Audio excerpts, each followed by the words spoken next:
I pledge allegiance to the flag of the United States of America and to the republic for which it stands, one nation, under God, indivisible, with liberty and justice for all.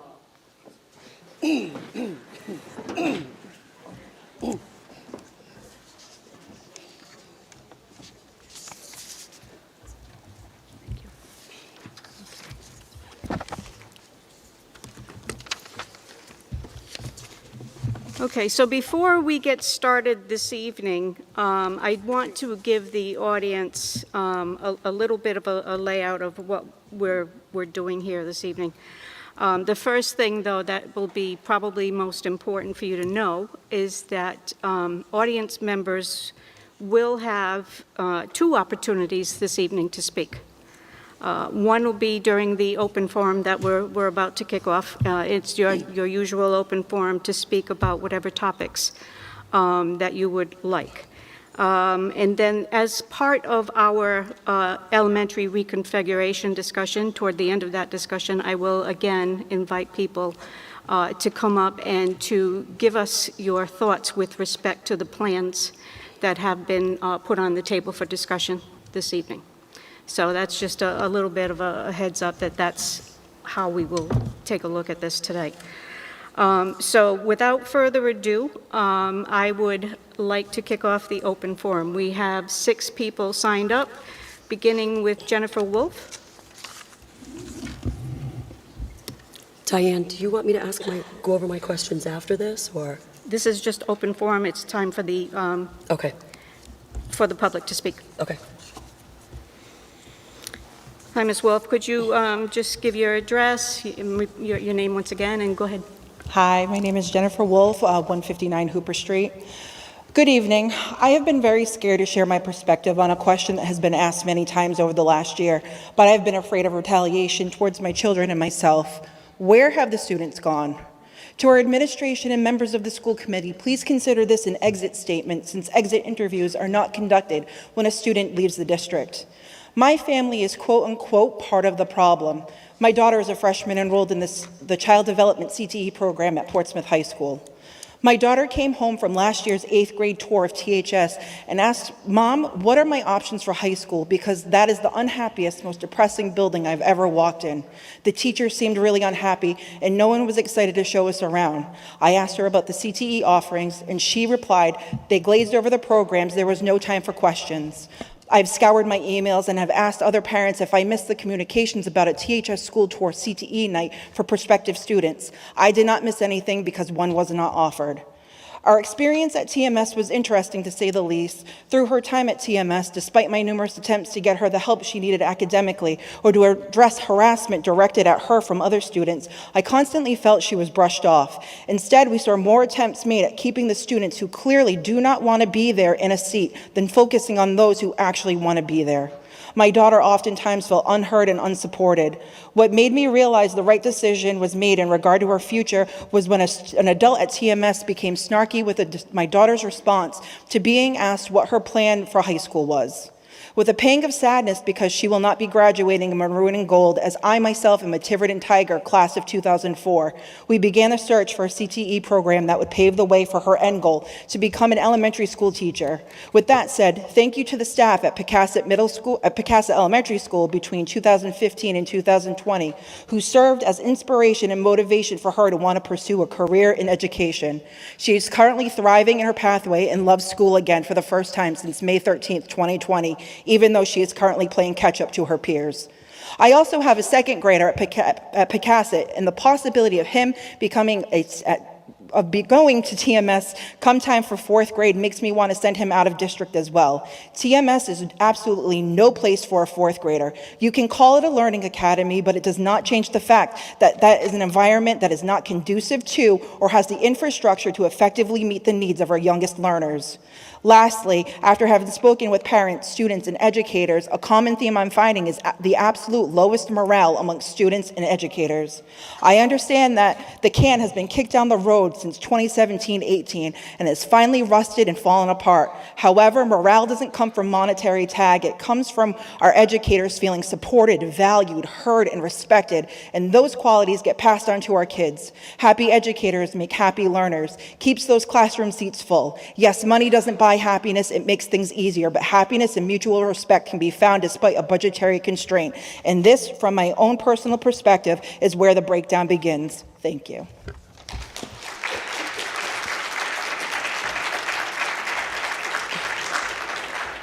Thank you. Next, we have Jackie Souza.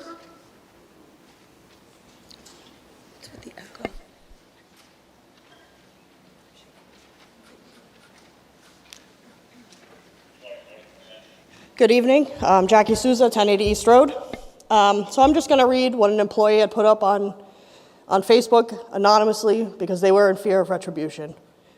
Employees here, sad to have to post anonymously, yet the superintendent is vindictive. Very top-heavy decision-making, low morale among elementary educators. We have not been given a forum for input, and unsolicited input can get one in trouble. Their reputation tarnished by the superintendent and his buddies.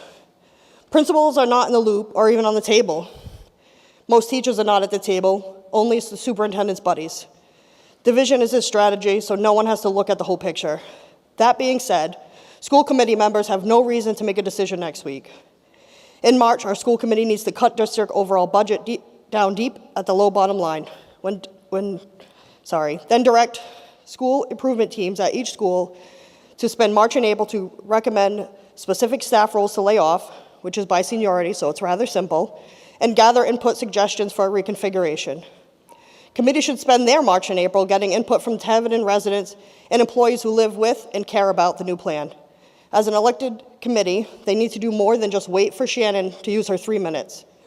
This March and April, our school committee should be gathering public input or directing principals and school improvement teams, made up of parents and staff, to give input. By April, our school committee By April, our school committee should get clear on what they're looking for in the new superintendent and narrow down the applicants. Then get community and staff who are not buddies with the old superintendent onto their screening committee and hire a new super. Current old ones need to go home ASAP. Candidates could actually be asked to use public input and bottom line budgets to propose plans as part of the screening process. New leader ideally could be announced in May, June, and make leadership decisions for his or our own district after reviewing the input gathered. Thank you. Thank you. Next, we have Christina Malloy.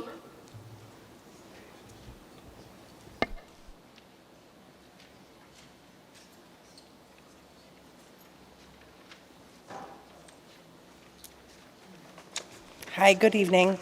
I have some questions in regards to the bid that was placed out for the search committee. I don't know who wants to address the questions or how you would like me to proceed, but I will proceed with my questions. So I was able to get a copy of the bid, and as someone that worked in procurement, I had some questions that were raised on the bid. So on February 18th, in the proposed timeline of the bid, it states that the school committee will be interviewing firms. On the requirement, number one, from the school committee requires from the following selected search firms, it states that you'll be conducting interviews on the 18th. Can I ask why no interviews were conducted on the 18th? We only had one bidder. But you still stated in your bid that it was a requirement? And we do plan to interview that firm. Did you have the interview yet in front of the whole school? No, we haven't had any interviews at all. Okay. But it states in your bid as a requirement of the bidder, of the person proposing the bid, that they are going to meet with the school committee on the 18th. A representative from their company should have been at that, I don't know, special school committee meeting, that's what you called it, and there was no representative there to answer any type of questions. Per your bid guidelines, Yes, understood. you stated that. That was our That bid requirement guideline of was them, not met, but correct? We were anticipating multiple bids. We only got one bid. But that bid guideline that you set forth, number one, was not met, correct? Mm-hmm. Okay. I also would like to question, why are we searching to find out what other services they offer, such as strategic planning and leadership coaching? If we can't even afford the $13,000, why are we trying to seek different services? or find out what they're offering. There is absolutely no plan to engage them for any additional services. But your bid specifically states, provide a Let list us know of the additional information. services. Right. Why It's would just- you want to know a list of additional services? Because it's always good to do your due diligence. But we don't have the money to pay for the $13,000. Okay, thank you. Okay. I have one final question. Sure. Who was the person that, submitted I know that it was Brandon that submitted it, but who developed the bid specs? I worked with Brandon to develop it. It was solely yourself, not a committee? And it wasn't from scratch. I used a template from another community. A template, okay, but it wasn't like a group collective on the bid, correct? It was just yourself? I'm having a hard time hearing. It was just yourself, it wasn't, It was, yes, and I had that permission from our school committee to do that. okay. All right, thank you very much. You have a great evening. Thank you. Jessica Kudo?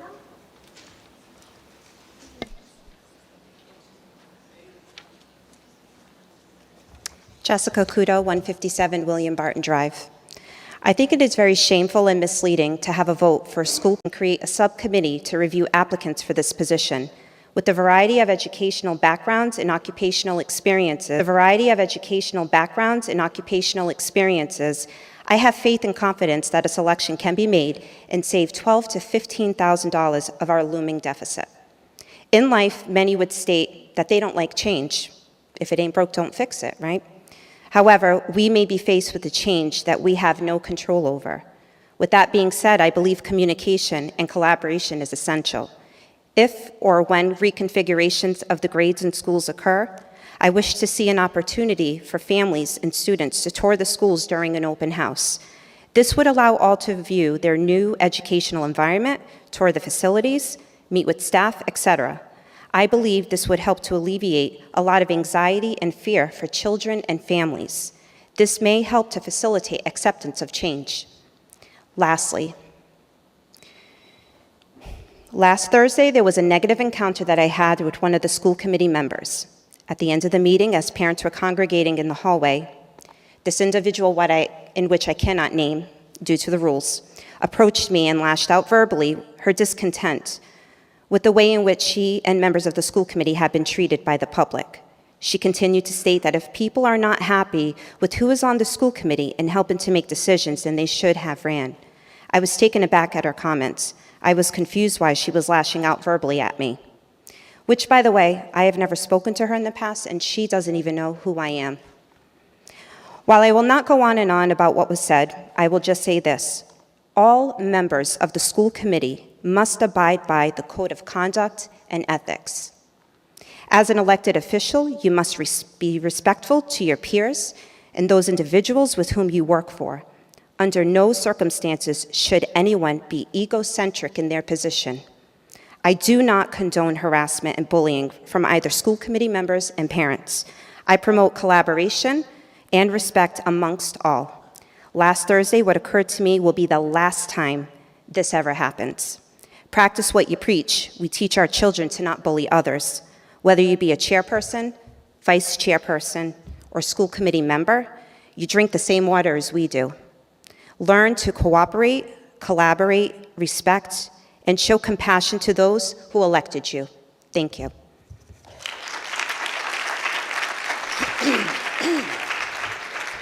Thank you. Riley Kilmer?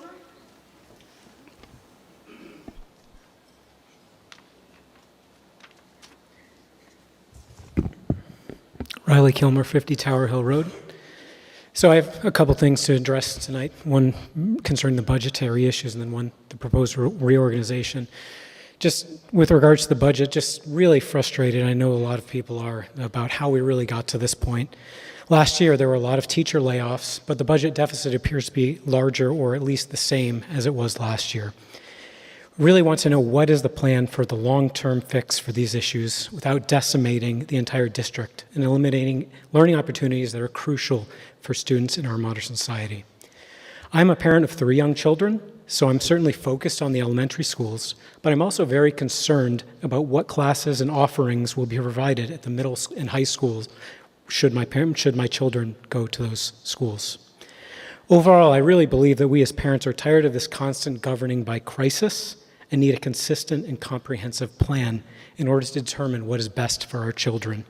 To give you a personal example, from my own perspective, my son is a first grader at Ranger Elementary School, and his younger brother is in the process of matriculating into kindergarten.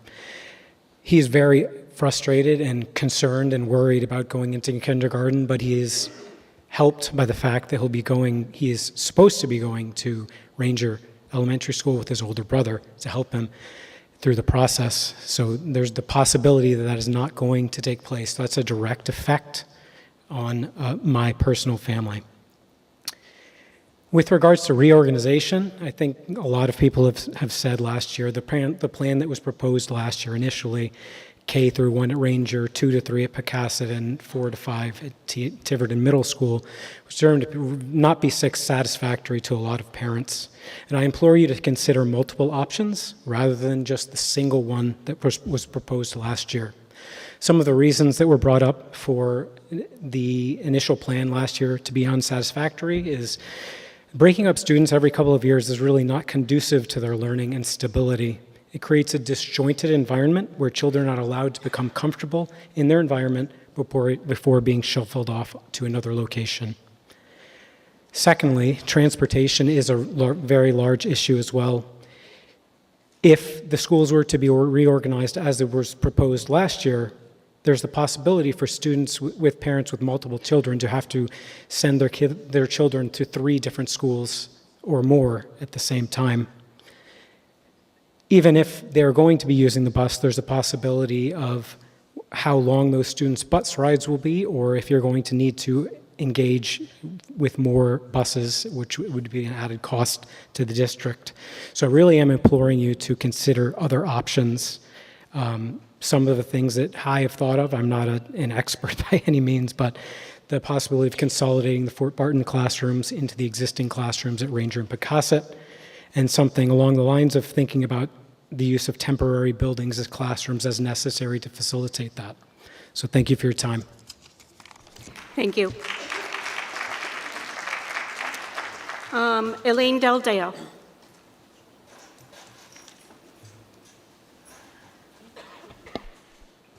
Hi, Elaine Deldeo, 73 Ablehart Lane. I've been a Tiverton teacher for 25 years. I'm currently at Fort Barton School, been there for 15 years, and I teach kindergarten. Thank you, school committee members, for listening to the restructuring options tonight. I heard you wanted teacher input, and so I thought I'd bring some light and love to the conversation tonight. So Fred Rogers once said, "Look for the helpers. You will always find people who are helping." While this quote is usually used in a tragedy, I just want you to know I'm here to help. So first things first, in order to rebuild, the public needs to know your goal. So we know your plan was to close Fort Barton, but we just need a goal moving forward. So for example, if your goal was to build trust and continuity, then you could take grades 1 through 4 and house them at Ranger and Pecasset, and preschool and kindergarten could be at Fort Barton in an early childhood educational setting. Parents would trust the early educators in their role as creating a nurturing early childhood environment. This would allow early intervention to thrive, and you could build a dynasty. You could attract young families. And any educator or administrator knows that kindergarten is always the exception to the rule, any rule. Grades 1 through 4 would build community and continuity in their respected neighborhood schools. No more looking at the lines. They'd all start in the same place. Again, you could build an empire just by starting here. That's one option. If your goal is to bring back the student population that we dearly lost and rebuild student numbers, then here's another option. Preschool through grades 2 could be housed at Pecasset and Ranger, and grades 3 and 4 are combined at Fort Barton. We use the accolades of a 2-time winning Blue Ribbon School Award to attract families to come to Tiverton. The state and RIDE already know about the school, they know it well, And now every third and fourth grader would be together getting ready for middle school and away from the early childhood scene. Every third and fourth grader gets a chance to shine because opportunity is everything. If your goal is to save money, then here's another option. Keep all 3 elementary schools as is, pre-K to 4, and reduce staff. Look at the numbers at each grade and make cuts accordingly. So here's my explanation for that. So let's say you close Fort Barton and you realize, well, we have to keep it open because we have a bond on it. So you put a group of students there, and let's say you put preschool there. Well, you need a nurse for little Johnny when he gets sick. You need a custodian for when little Johnny throws up, or for when the toilets clog and overflow. You need a secretary to man the door for when little Johnny is getting picked up for a dentist appointment or arrives late. My point is, if your goal is to try to save money and you have to hire these people to use the building, then it's better off to just keep things status quo. We could go back and look at the budget together in order to close this gap. So part of the restructuring plan needs to include how you're using Fort Barton as an educational space. Does that make sense? Okay. One last thing. On another note, my daughter is the captain of the basketball team. Not sure if you heard, these girls have worked really, really hard. They placed number 2 for their Division 2. They're playing in the semifinals Thursday night at 8 o'clock at Portsmouth. And I just want you all to realize, let these girls be a reminder to all of us that we're all one team. Thank you. Thank you.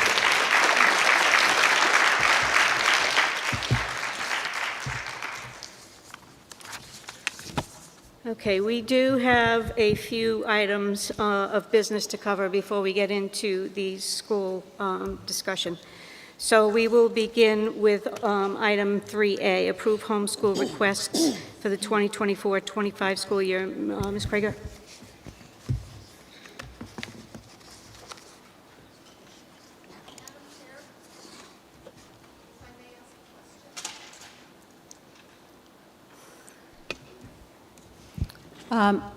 All set? Yes. Go ahead. Thank you, that's okay. I am requesting that the following student of a family be approved for homeschooling. The family has requested homeschooling for the remainder of the school year and has provided the district with the required paperwork for that. So again, I would just ask for the approval for this family. Do I have a motion to approve the homeschool request? Motion to approve. Do I have a second? Second. Thank you. Is there any discussion? All those in favor? Unanimous, thank you. Thank you. Policy, we have 3 second read policies this evening. Policy 1142, health and wellness. Policy 1143, which is the former health and wellness that we'll be removing. And then policy 333, spending plan transfer of funds authority. So we'll go in order. Do I have a motion to approve policy 1142, health and wellness? I'll make that motion, but can you guys hear us? Is it really echoey? Are you okay? You're good? Okay. I'll make that motion. Do I have a second? I'll second. Any discussion? All those in favor? Okay, unanimous, thank you. Policy 1143, the vote is to remove this policy. Do I have a motion? I'll make the motion. Thank you. Do I have a second? Second. Any discussion? All those in favor? Unanimous, thank you. And then finally, policy 333, spending plan transfer of funds authority. Do I have a motion to approve? So moved. Do I have a second? Second. I just have a quick, Yes. Mr. Andrade, so you've reviewed this policy and you're fine moving forward, putting in whatever process you think you need to comply? Okay, great, thank you. Are there any other questions? Okay, all those in favor? We are unanimous, thank you. Okay, that was our, the business, if you will, that we intended to discuss this evening. Ms. Priestner, did you have a question?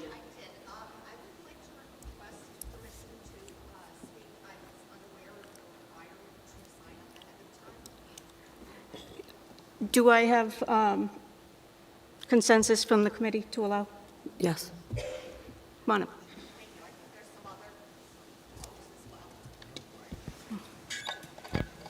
Should we, Ben, should we recirculate that maybe then and have us come back? How would you? Yes.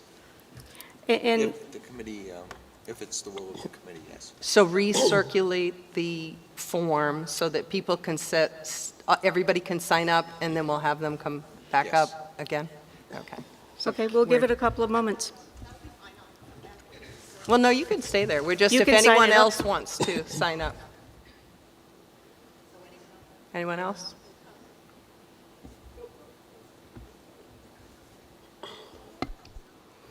Okay, Okay, go ahead, Ms. Priestner. thank you. Okay. So thus far, we've heard, it's Tracy Priestner. I've been a teacher at Pecasset School, third grade, for 27 years. We've heard 3 elementary reconfiguration options to address the closure of Fort Barton School. I'd like to propose an alternative plan that not only addresses Tiverton students, families, and taxpayers, but also brings significant benefits to our community. This plan will help us to deal with issues such as student retention and the subsequent loss of per-pupil student aid, while ensuring a brighter future for our children and a stronger community. After careful consideration, I suggest closing Tiverton Middle School as it's the school with the greatest need for renovation. Students in grades 6 through 8 would then be housed at Tiverton High School, which has a capacity of 825 students. This would create a co-located middle high school, and 5th grade students would then join the elementary students at Fort Barton School. A co-located middle high school would also help retain students at the high school level, as they'd already be familiar with that school, the staff, the course offerings, CTE options, and all of its other possibilities. Additionally, I would suggest the establishment of a LEAP program, which would then allow 8th grade students to start taking 9th grade classes, thus providing an opportunity for those students to graduate early with college credits. This program would be designed to challenge students academically while also providing the necessary support for their social and emotional development. Along with that, it would also retain our per-pupil budgeting from the state.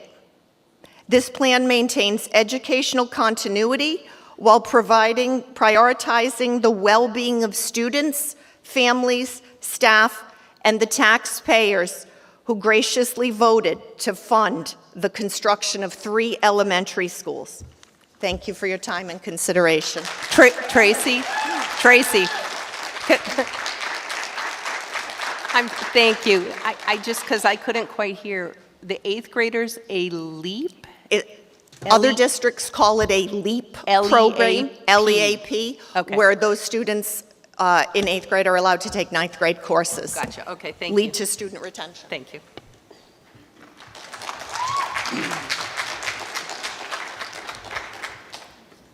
Okay, last call?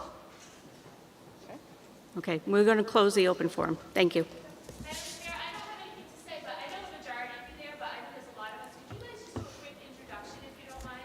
If we could, I would like, hold on a moment. When we began the meeting this evening, I did indicate that people would have 2 opportunities to speak, and that once we get into our established agenda, which is the next item, which is to discuss the reconfiguration options. I will absolutely introduce everyone. Thank you. You'll have a second opportunity. Did you say you'll have a second opportunity? Yes, Great. thank you. But to be clear, Ms. Riley, the second opportunity will be in line with this discussion over the plans, okay? All right. So as I've referenced a couple of times, this meeting is a little bit different than our normal meeting. We have with us this evening quite a large contingent. And first of all, I do want to thank everyone for their willingness to come up and join us this evening. One of the things we wanted to do first and foremost was to have a discussion with the educational experts in our community. Those people are here with us at the table. I will ask us to kind of go around and have everyone introduce themselves because they may not be known to you, and then we can begin this discussion. What we will do is we will go through a number of options that have been identified as possible configurations in a consolidation mode. We will talk about some of the pros and cons, and that is the purpose of having the panel here. Let's talk about, the ideas that are on the table, the pros, the cons, and the hope is that we can come to at least a place by the end of the evening where we can whittle it down to perhaps 2, that we can ask our administrators to come back with additional information on for further discussion at our meeting next week. So without further ado, if we could start from down at this end of the table, and if everyone could introduce themselves. João Arruda, principal at Fort Barton Elementary School. Good evening. Amy Donnelly Roach, principal at Pecasset Elementary. Andrew Zatoli, principal of the middle school. Sarah Kraeger, Assistant Superintendent for Student Services. Brendan Andre, Director of Finance. Peter Sanchioni, Superintendent. Jocelyn Sherman, School Committee. Elaine Pavo, School Committee. Ben Scungio, attorney for the school committee. And I'm Diane Farnworth from the school committee. Kim Parkat, School Committee. Deb Polish, School Committee. Kristen Destrump, 6th grade math teacher and president of NEA Tiverton.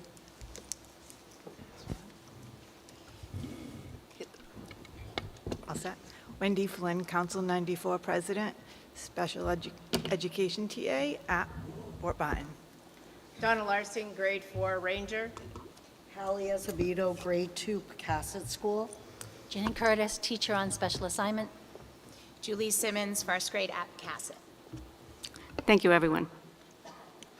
So to kick things off, I've put together a very high-level listing of options, and this list came to me through various sources. First, I did reach out to every member of the school committee and asked them if they had any ideas to share, to please let me know, and they would make the list. We've also, and we didn't limit it to what a school committee member wanted, but I also said if you have parent ideas, constituent ideas that you would like to share with us as well, please do. We received a number of ideas. Some of those ideas were not consolidation-based. However, the ones that were consolidation-based have made our quote-unquote high-level list for discussion this evening. So to kick things off, we have, and everyone here has a copy of the list? Okay. So to kick things off, Mrs. Polish has agreed to scribe for us, if you will, a list of pros and cons for each of the options we discuss. And the idea will be for us to, take a look at the body of work at the end of the day and try to come to some kind of consensus on what the best option or options may be at this time. So to start things off, the first option, did you get one, Elaine? Okay. The Mrs. first Farnworth? option. Sorry to interrupt. Yeah. These are also available on the stage if you need a point of reference, if you don't already have one. Oh, they are, that's right. Thank you. Sorry to interrupt. Okay, go ahead. I'm going to give people a chance to. I didn't realize they were there. Thank you. Is that right?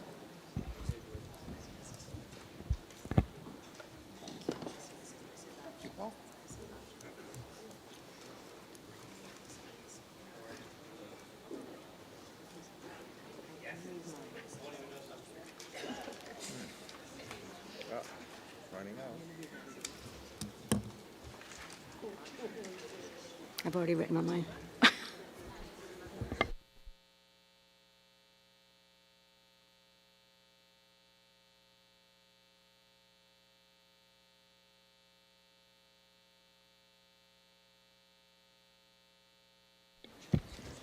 If we run out of copies, if people don't mind letting someone screenshot yours so that everyone can see.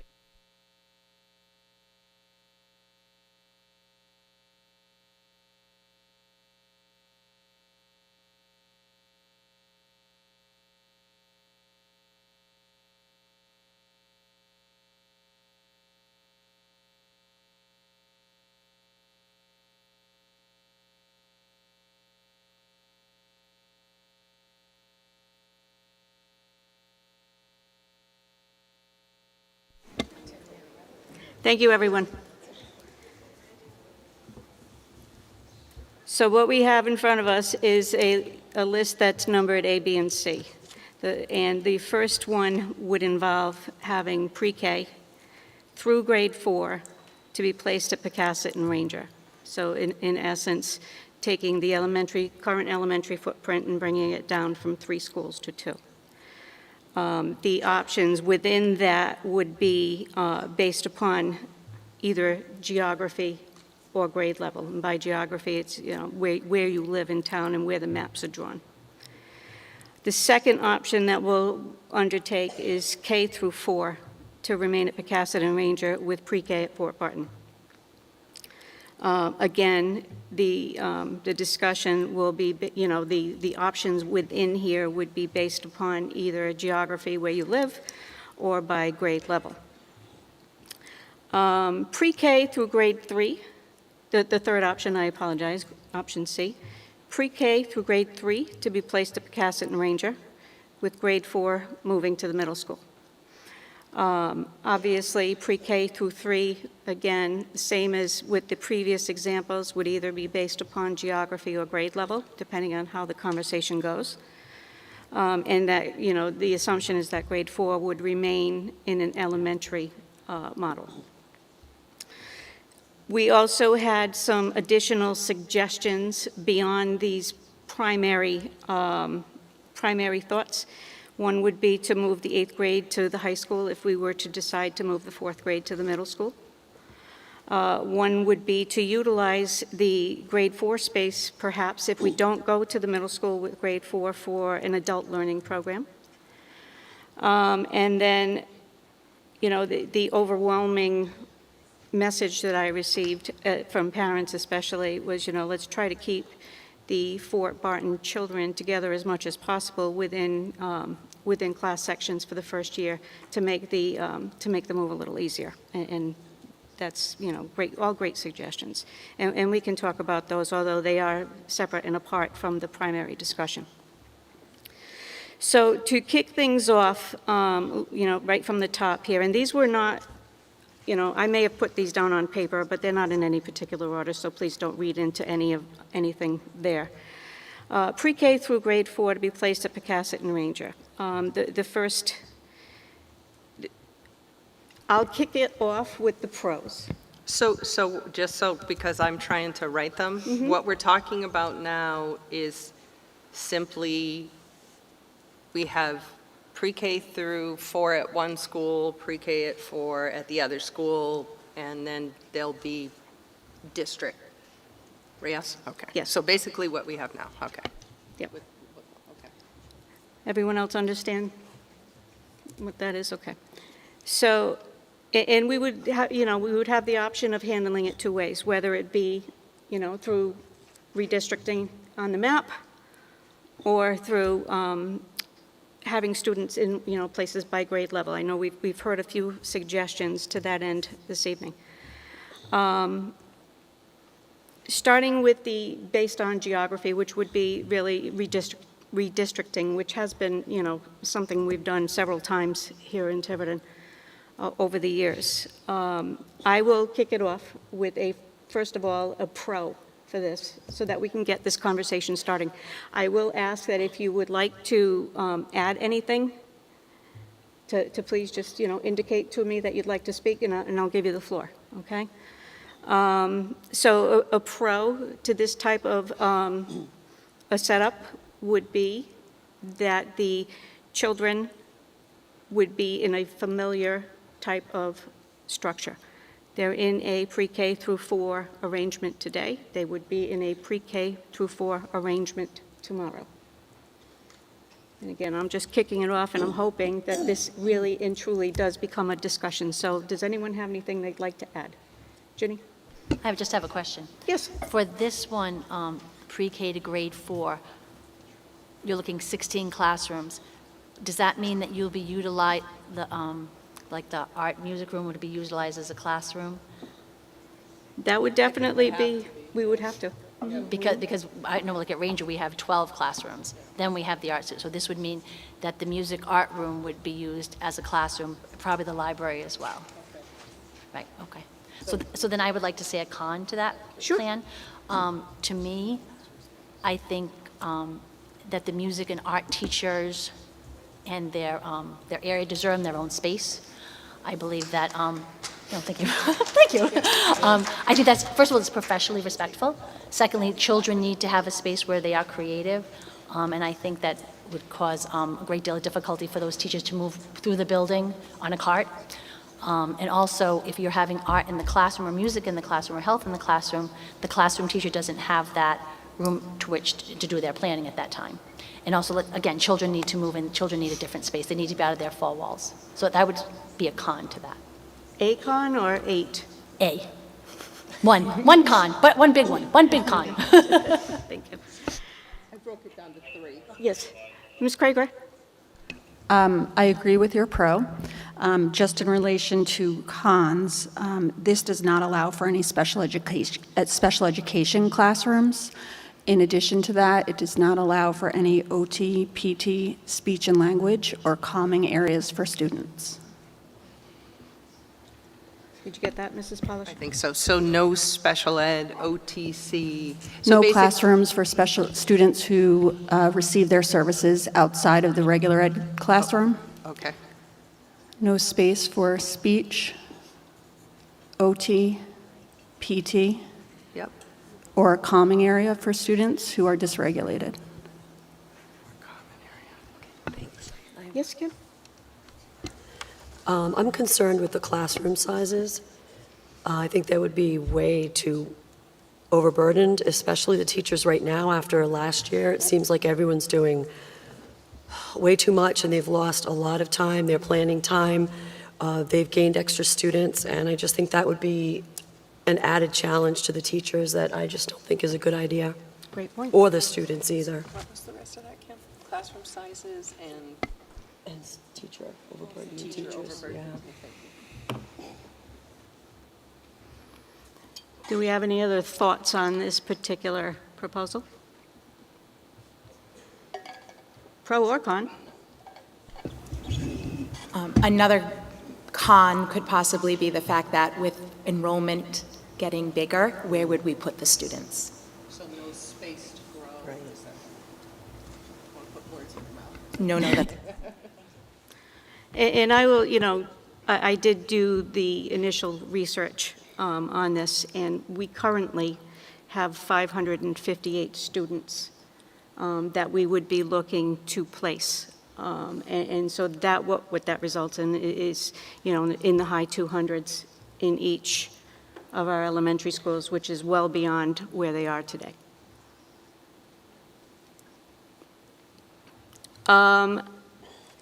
And again, with the differences between them, does anyone have anything they would like to add if the approach were to be, with this K through 4, at grade level as opposed to just even split, in other words. And I'm just going to throw this out there as a possibility, and I couldn't tell you if it would work or not. I was, just doing math on the current enrollment numbers. We could look at maybe pre-K at Pecasset, along with 3 and 4, and do K through 2 at Ranger. Not saying it's a good idea, I just want it discussed. And Ms. Riley, we'll be inviting audience participation at the end. Thank you. At the very end. K through. Your microphone's not on, and we will be taking input at the end. Okay, I was just curious if I think it would be helpful for everyone if, as we go through each option, can we reference exactly how much will be saved? Tonight's discussion isn't really about the dollars, right? Let me be clear, and please remain respectful this evening, because that is what we are trying to do here. Tonight's discussion is about the students only. We have made this decision for monetary reasons. Well, Tonight's if it's Ms. about Riley, monetary, Ms. Riley, if it's about monetary, then why can't we discuss you are how not much will be invited, saved? Ms. Riley, to participate right now. The public will be invited to participate as we wrap things up this evening. So thank you. Okay. I have a question. Yes. When she's done. Go ahead. So, No, I'm sorry. We're not taking public comment at this moment. We will later on in the conversation. Thank you. So, I- Diane, Can we turn off that microphone, please? could we, Respectfully, you can wait for us, please.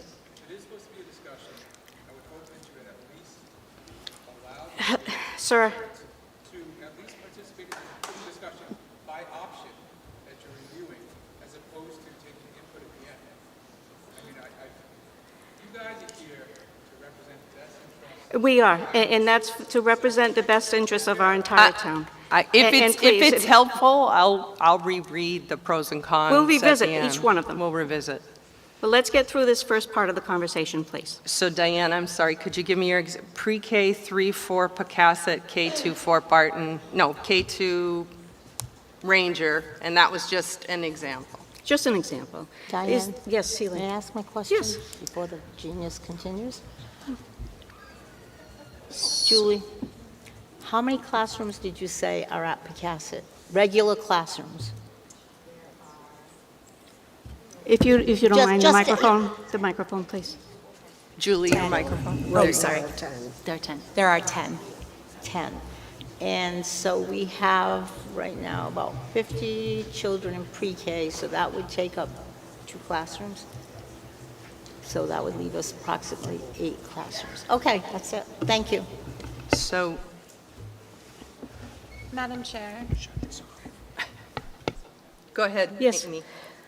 I believe we have 12 regular-sized classrooms, 2 kindergarten, 1 of each grade level. Right now, there is a room that is dedicated to students with special needs called our Pathways Space, which is a regular-sized classroom, as well as our math intervention room. So I believe it is a total of 12. 2 are designed to be kindergartens, and 10 are standard, if you will, classrooms. So then if there are 12, we would use 2 for pre-K approximately, because right now there are about 50 kids in pre-K. More. And that would give us 10 classrooms to use for whatever grades we decided to put there. Okay, thank you. So, Yes. on this, doing pre-K 3-4, K2 at, so pre-K 3-4 at Pecasset, K2 at Ranger, I think we heard it tonight, but one of the cons I wanted to bring up that a parent, actually several parents, who had emailed us is the continuity issue where you're at one school for pre-K, then you move for K through 2, then you move again for 3-4, and then you move for 5. That several parents made the very valid point that our youngest children find that, most of them find that disruptive. And then, so that would be one con, is that, moving around like that is disruptive for our youngest children. And then the other con that I have heard, and I guess we could figure it out, but I have heard a lot of parents talk about the transportation issue of, I have to get one here, and then I got to race over here, and so I do think that is certainly a challenge with this one. I will also give a pro, only because I remember hearing it from last year, and that is that all the teachers teaching that grade they're in the same building, so now you share planning versus being Ranger, So that is one of the pros for that is that sort of common building. And you guys jump in. Could you please just keep the microphone? Yeah. Yes, I will, even though I'm very loud. I polled all of our second grade teachers today, and we were all over the board on this. I mean, no, really, it was, no one had the same ideas, which means we need more information. I think we need a cost analysis on every single one of these. I also personally liked Mrs. Daldeo's ideas, and I'd like to see those listed out on a paper like this, which is what you were just going with, Deb, about keeping our grade levels together. We do live in a small town. Both of my children were raised in this town, and when they went to Tiverton Middle School and took the bus, and we live in South Tiverton, it was never longer than 40 minutes to get home. So it's a small town.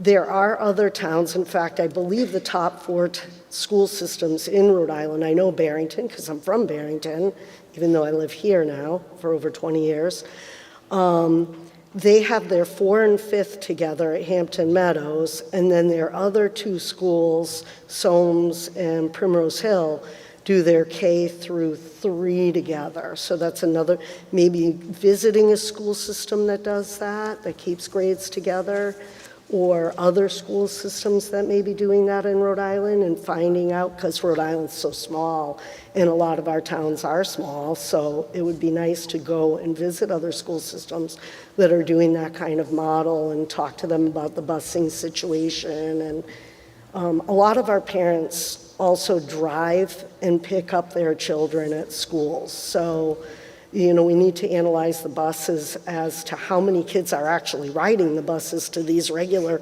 community schools right now. I'm concerned a little bit about one of the options on here. It was on a different paper that I had before, where we were going to keep kids at Pecasset like basically the same, and then put all the Fort Barton kids with the Ranger kids, and I felt that wasn't a true community school model, only because our children at Pecasset, and I'm going to speak for them, and that's where my line in the sand is they would have a difficult time assimilating maybe later on with the other kids that had been brought up together. So that could be a con for me. That's all. Any questions? So I'm hearing that we had this established list. However, we're having this discussion. A few other options have also been called out, and we should at least have a discussion about each. That's what I was going to say, is maybe we can quickly go through the rest of this list, and then we can go back and go back to the other few. Yep. Okay. We can do that. Diane? Yes. Can I say something about Yeah, sure. One more thing about option A. That would mean that it's a con, yes. That would mean that there would be more students at Pecasset, and from what I understand, the drop-off and pickup is horrendous for parents that drive their kids to school. It's blocking up Main Road in both directions, and that parking lot is really not Well, designed it's to turn definitely around. a congested part of town, for sure. Okay. Okay. So, anything else for this sort of split grade? that you guys can see that would be beneficial or not beneficial? This list obviously would be, anything on this list would be better for my colleagues, because if we did also do, like Mrs. Deldeo had suggested, say we did preschool and kindergarten at one school, and then first and second in another school, and third and fourth at another school, that means everyone has to move around, basically, except for a few people. And so then we also need a cost analysis on who's doing the moving. Are we getting a moving company in the summer? And, you know, are you going to expect teachers to take that time during the summer? So we have to also look at that and take into consideration my colleagues as well. And also the students foremost, but yeah, it's complicated. So on B, I guess? Option B. Okay. Thank you. All great input. Option B was kindergarten through grade 4 to be split between Picasset and Ranger, either by geography or grade level, with pre-K going to Fort Barton. Does anyone want to kick off the discussion on that one? I have a con. Preschool right now is, the majority is, I believe, Sarah, special ed kids. It's about half and half. We have students with special needs and then peer role models. So they should be included. They wouldn't be included in that type of a model. They would just be preschool. So it would be our 2 preschool programs at Fort Barton. We would keep the model the same, where it's peer role models with the special needs students.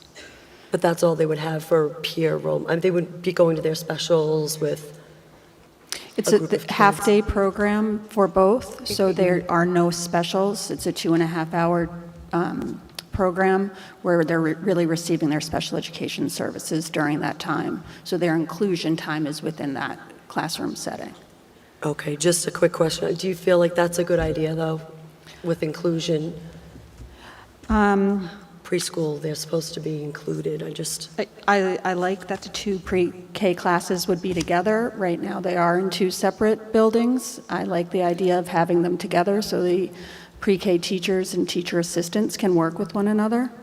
I don't think that's a pro or con. We would make that work. So would your con was no Inclusion. exposure to the other children? Exactly, to peers, yes. Are there any, I'm going to throw a con out there right now. If we were to have pre-K at Fort Barton, we would be required to have a nurse there. Would that be correct? So that kind of negates some, at least, of some of the cost efficiencies that we would have keeping them with other grades. Okay. Yes, Ginny? I'm going to go back to my other con, because I'm thinking it's 15 classrooms, so you're going to lose the art and music room again. Same. Yeah. And the library. And then probably no room for special ed services as well. Yes. OT, PT. So if you're just removing pre-K from the buildings, which in essence that is, you don't see where the ability to consolidate the remaining grades is still a good situation. Okay. Madam Chair, that opens up 2 classrooms, that's it. I'm sorry? Moving the pre-K only opens up 2 classrooms. Yes. Yeah. Did I say otherwise? No, just so people are aware. Okay, no, thank you. So no specials, no movement, again, same as that first, okay. Thank you. Yeah, there'd be cards. Okay, thank you. Okay. Does anyone else have anything they'd like to add on this particular proposal? Just a question too, along the same lines of a nurse needing to be in the building, would that not be the same for secretary or administration to have to be in the building? For pre-K at Fort Barton, we would need those services too, so the savings wouldn't be there. I'd also like to add that that the consideration of moving 8th grade to the high school should be one you take very seriously. I also like the LEAP program, and that frees up a little more space at the middle school, and also for the parents that are concerned about having 8th graders with 4th graders, if that were to come to fruition. Yeah. Okay.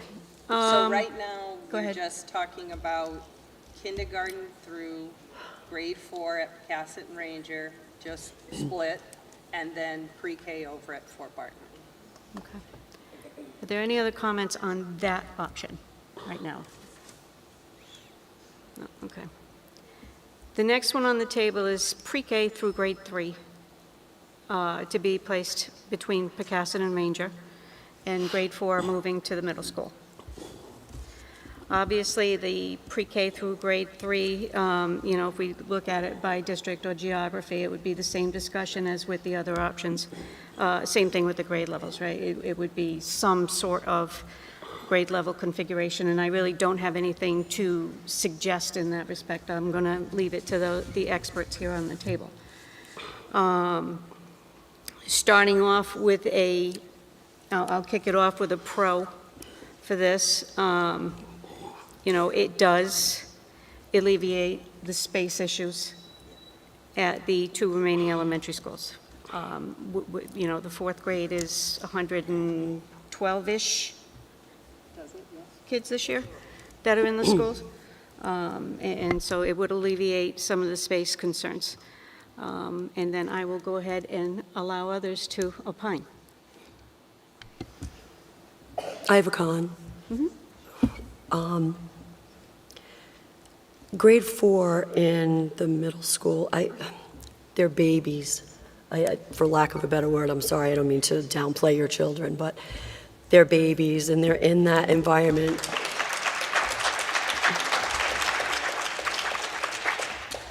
They're in that nurturing, loving environment. I worked in that for years at Picasset, and they're nurtured by their teachers and they're just loved on.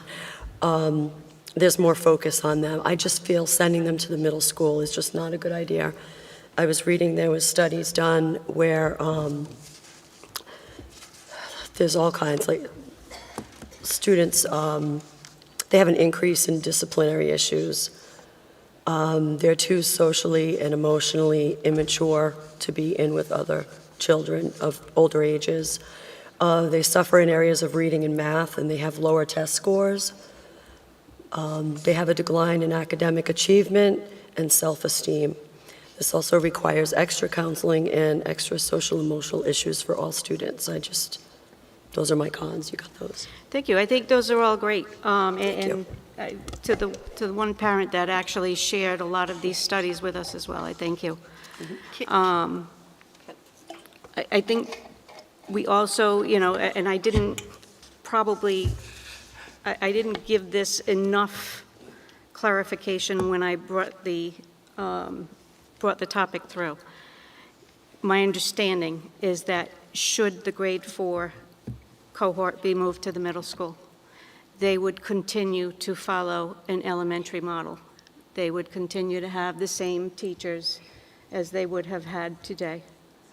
And they would not be commingled, if you will, with older students. Would you see that as a pro? I would see that as just a fact. Oh, okay.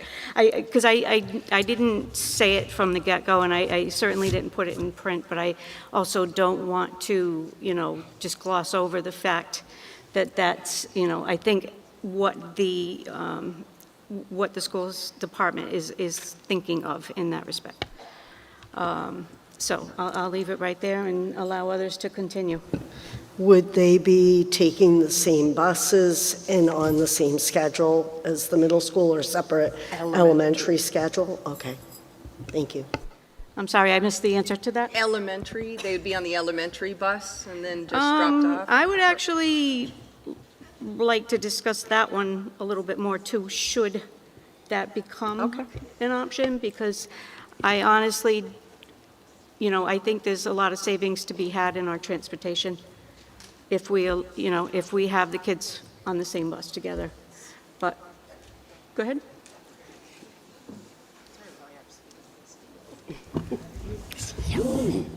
I'm going to put it over there. As a fourth grade teacher, I put a lot of timing thought into this. We have a budget crisis. If we're to move to the middle school, I would like us to be at the same hours that the middle school operates. We would still operate in an elementary time frame, so we could still have that autonomy. But if we're on a separate schedule than the middle school itself, we would be isolated. There would be no sense of community. If we're in our own hallway, the same way that the fifth graders used to be in their own hallway, we would at least be in that same model, that we're elementary, that we're separated. Sorry, it's been a long day. But together, to be able to collaborate. We could share students, we could share materials, we could do a lot of creative things. Yes, is this the most optimal thing for us to do? No, but a budget crisis is a budget crisis. You know, you have a budget, you have to figure it out. And if we were to go up there and operate under those parameters, on the buses, no different than a kindergartner sitting in the front, fourth grader sit in the front. There's a bus monitor on the bus to help alleviate that. And as we know from the middle school, there's plenty of parents who still pick up their children. We could make it work.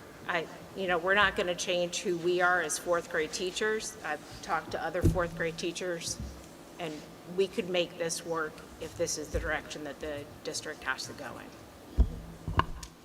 Thank you. Yes, Jenny? I would like to say too, I taught fourth grade for 20 years, and sending the fourth graders to middle school terrifies me too. However, as Donna said, it's a budget crunch, and as Kim pointed out, classroom teachers nurture and love their children, no matter where they are. And so I feel confident that these fourth grade teachers are going to mama bear all over those kids. Yeah. So I think that they will be okay. And I think I am very confident that the fourth grade teachers are not going to just say, all right, take them.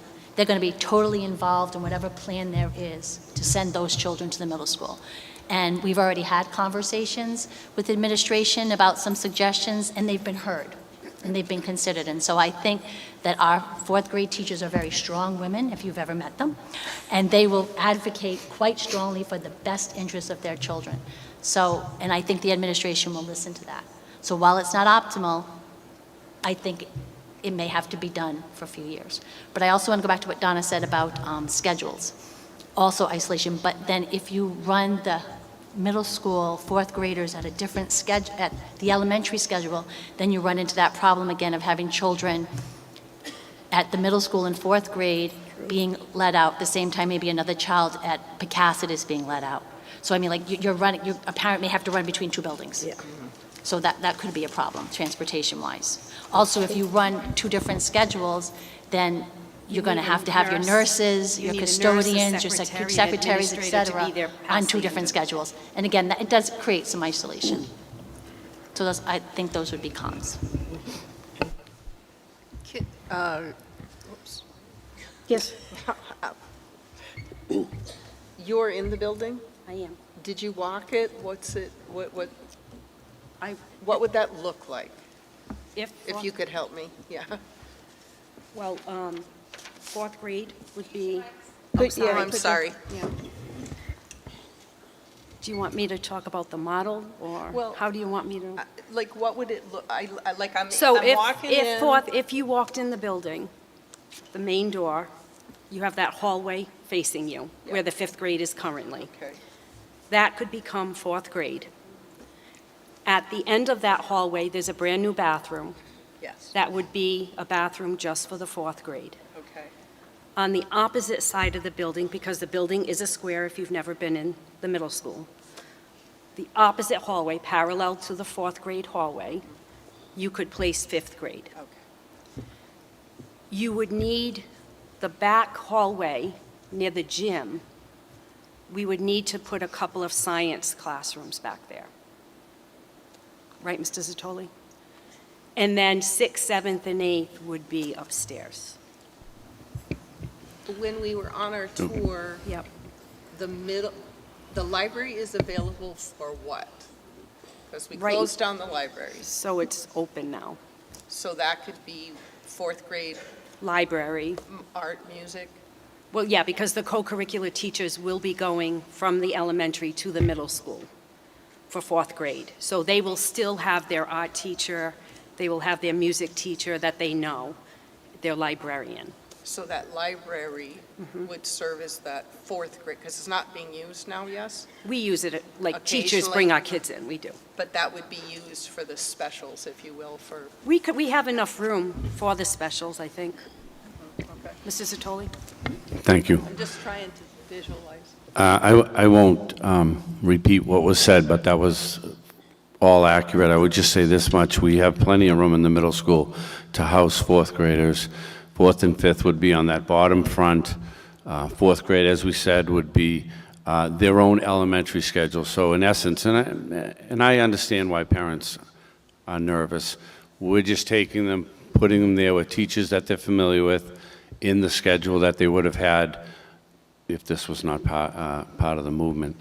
The other thing that I need to say to you, and this is going to be hard a little bit, but the foundation of our middle school here in Tiverton is nurturing and supportive environment for your kids. We're nurturing every day there. And if you have enough parents, sense of not being as loving and supporting, but I can assure you that's the way it's going to be with your fourth graders. So any other pros and cons? Deb, can you turn on your mic, please? Any other pros and cons? Any other pieces of discussion for this? Jocelyn? Recess, can you describe what recess is like now, and is it, I'm concerned that it's not what the elementary kids are used to. So I think our model is going to be the same recess that they have now, albeit we'll have to probably move some equipment over and things like that. But we do a recess after lunch for all grades. A couple of years ago, we went to lunch, one lunch for each grade level, which was really effective. I know we've talked about maybe fourth and fifth together for lunch, which would be fine. When we went to single lunches, it was more time for kids to eat and relax. It was a little rushed when we did the 3 lunches. So I envision, a full recess that they have now and a full lunch. Is there recess equipment currently? There is, but probably not enough to meet the needs of the fourth grader, I would say. Mrs. Pavo? I have a question. Mrs. Egan, you mentioned, I think it was you who mentioned that we're in a budget crisis right now, so we really have to do what is necessary. But when we are no longer in a budget crisis, and I hope we do reach that point, and our enrollment climbs, grows, are we going to move our fourth grade teachers, students out of the middle school and back to an elementary school? I mean, I don't expect you to have an answer, but is this going to be a permanent situation? Is this going to be a temporary situation? Because the numbers will go up, and now we've settled into having the fourth grade at the middle school. I don't know. So Elaine, I don't know. perhaps- We can't be moving kids back and forth. So so levels. perhaps a con for you would be that this situation may be temporary, if I could verbalize it? Okay. Yes, I don't want to put words in your mouth. So the possibility could be, not next year, maybe the year after, we've had fourth graders move, third graders move to fourth grade at the middle school. Now they become fifth graders, and they're already accustomed to the middle school. Okay. Okay. So they would be there. Okay. Thank you. And just to clarify a little bit too, I don't think anything we end up deciding could be said to be permanent forever. If there's one thing I've learned in life, right? We all do our best. And if something's not working, we make a change. And, if we have to have this discussion every year, so be it. But looking at the issues that we face today, we need to make decisions based upon what we have in front of us today, understanding that we will be as flexible as we need to be moving forward, in the interest of all the kids, really. You know, if something that we determine isn't working, let's hear about it and make a change. So. Could I just ask, only because I know they're here, and I don't want to put you on the spot, so if you're not comfortable, were you at Portsmouth when they moved their fourth graders? I was going to ask permission to speak. Because I know you were at Portsmouth. I know Ms. Kraeger has experience with Middletown, and it would be valuable, and I understand it's just your opinion, to share your experience, because I know Portsmouth moved them up, moved them back, and they're still in Middletown. So please allow me to say a few words about the Tiverton School Department as a newcomer to this district.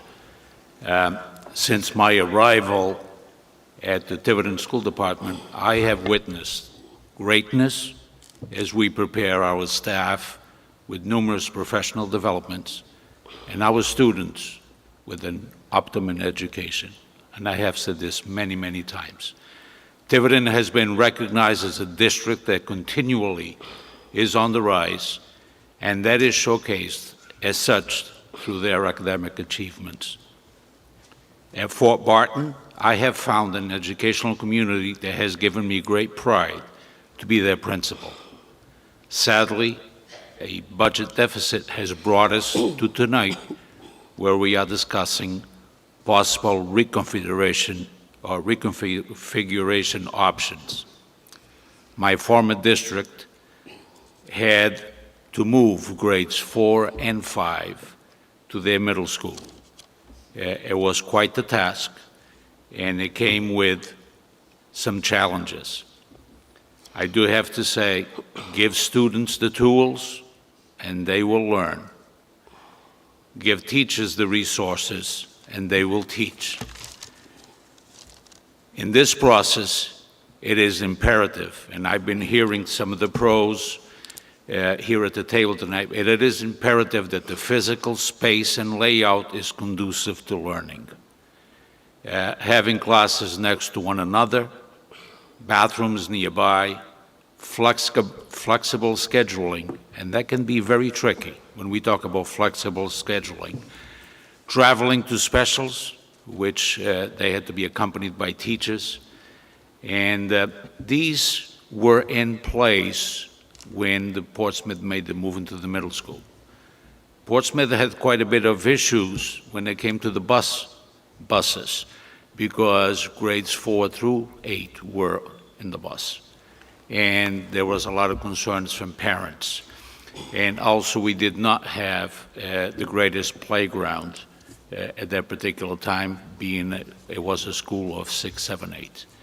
So I've heard a lot of you say some things that I don't have to repeat, but I just ask all of us, all of you, let's do this right, please. Let's do this well. And just let's continue to be a district on the cutting edge. Thank you. Sarah, do you mind just quick? I will.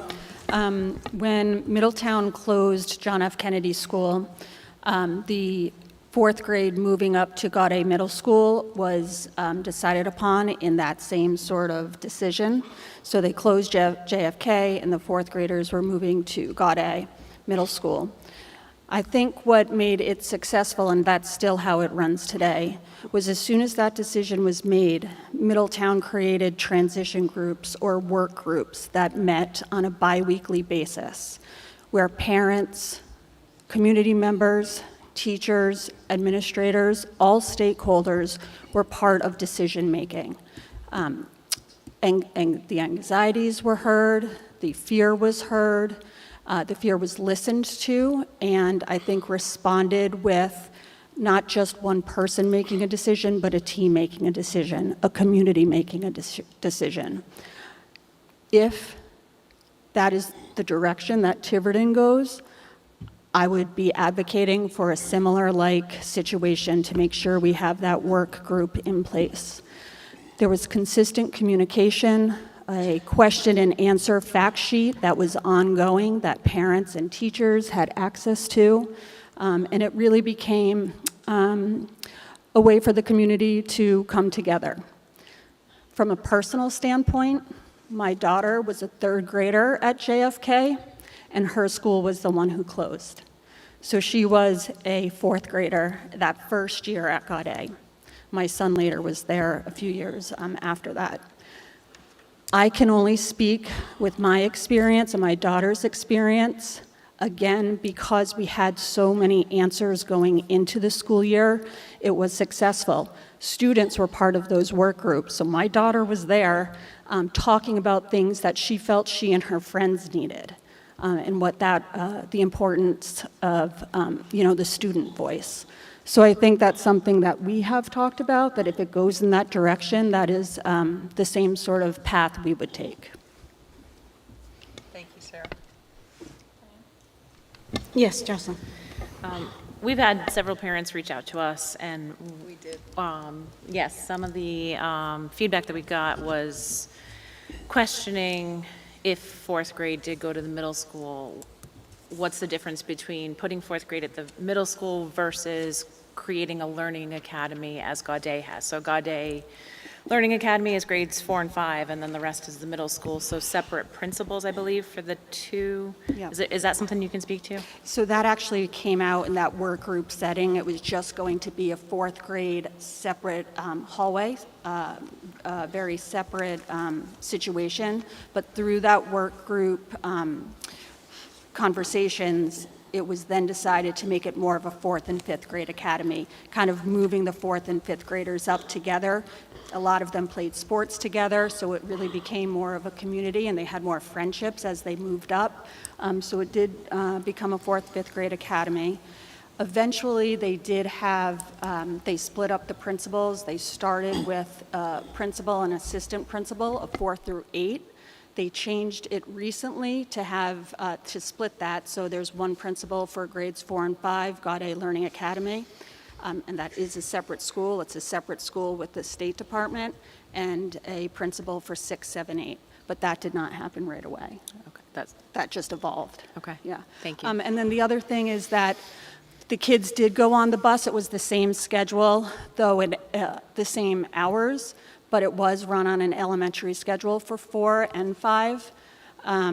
They did go on the bus. The fourth graders were separate from 5th through 8, and a monitor did sit between 4th and 5th grade. I don't know if that's how it still is, but when we made that change, that's how it was. Thank you. And other feedback that we got from a parent today, actually, which I thought was great, was, like you said, a transition group, not only for parents, but for students, and perhaps some insight from current middle school students that could be useful in the process. So more to think about if we were to move towards that.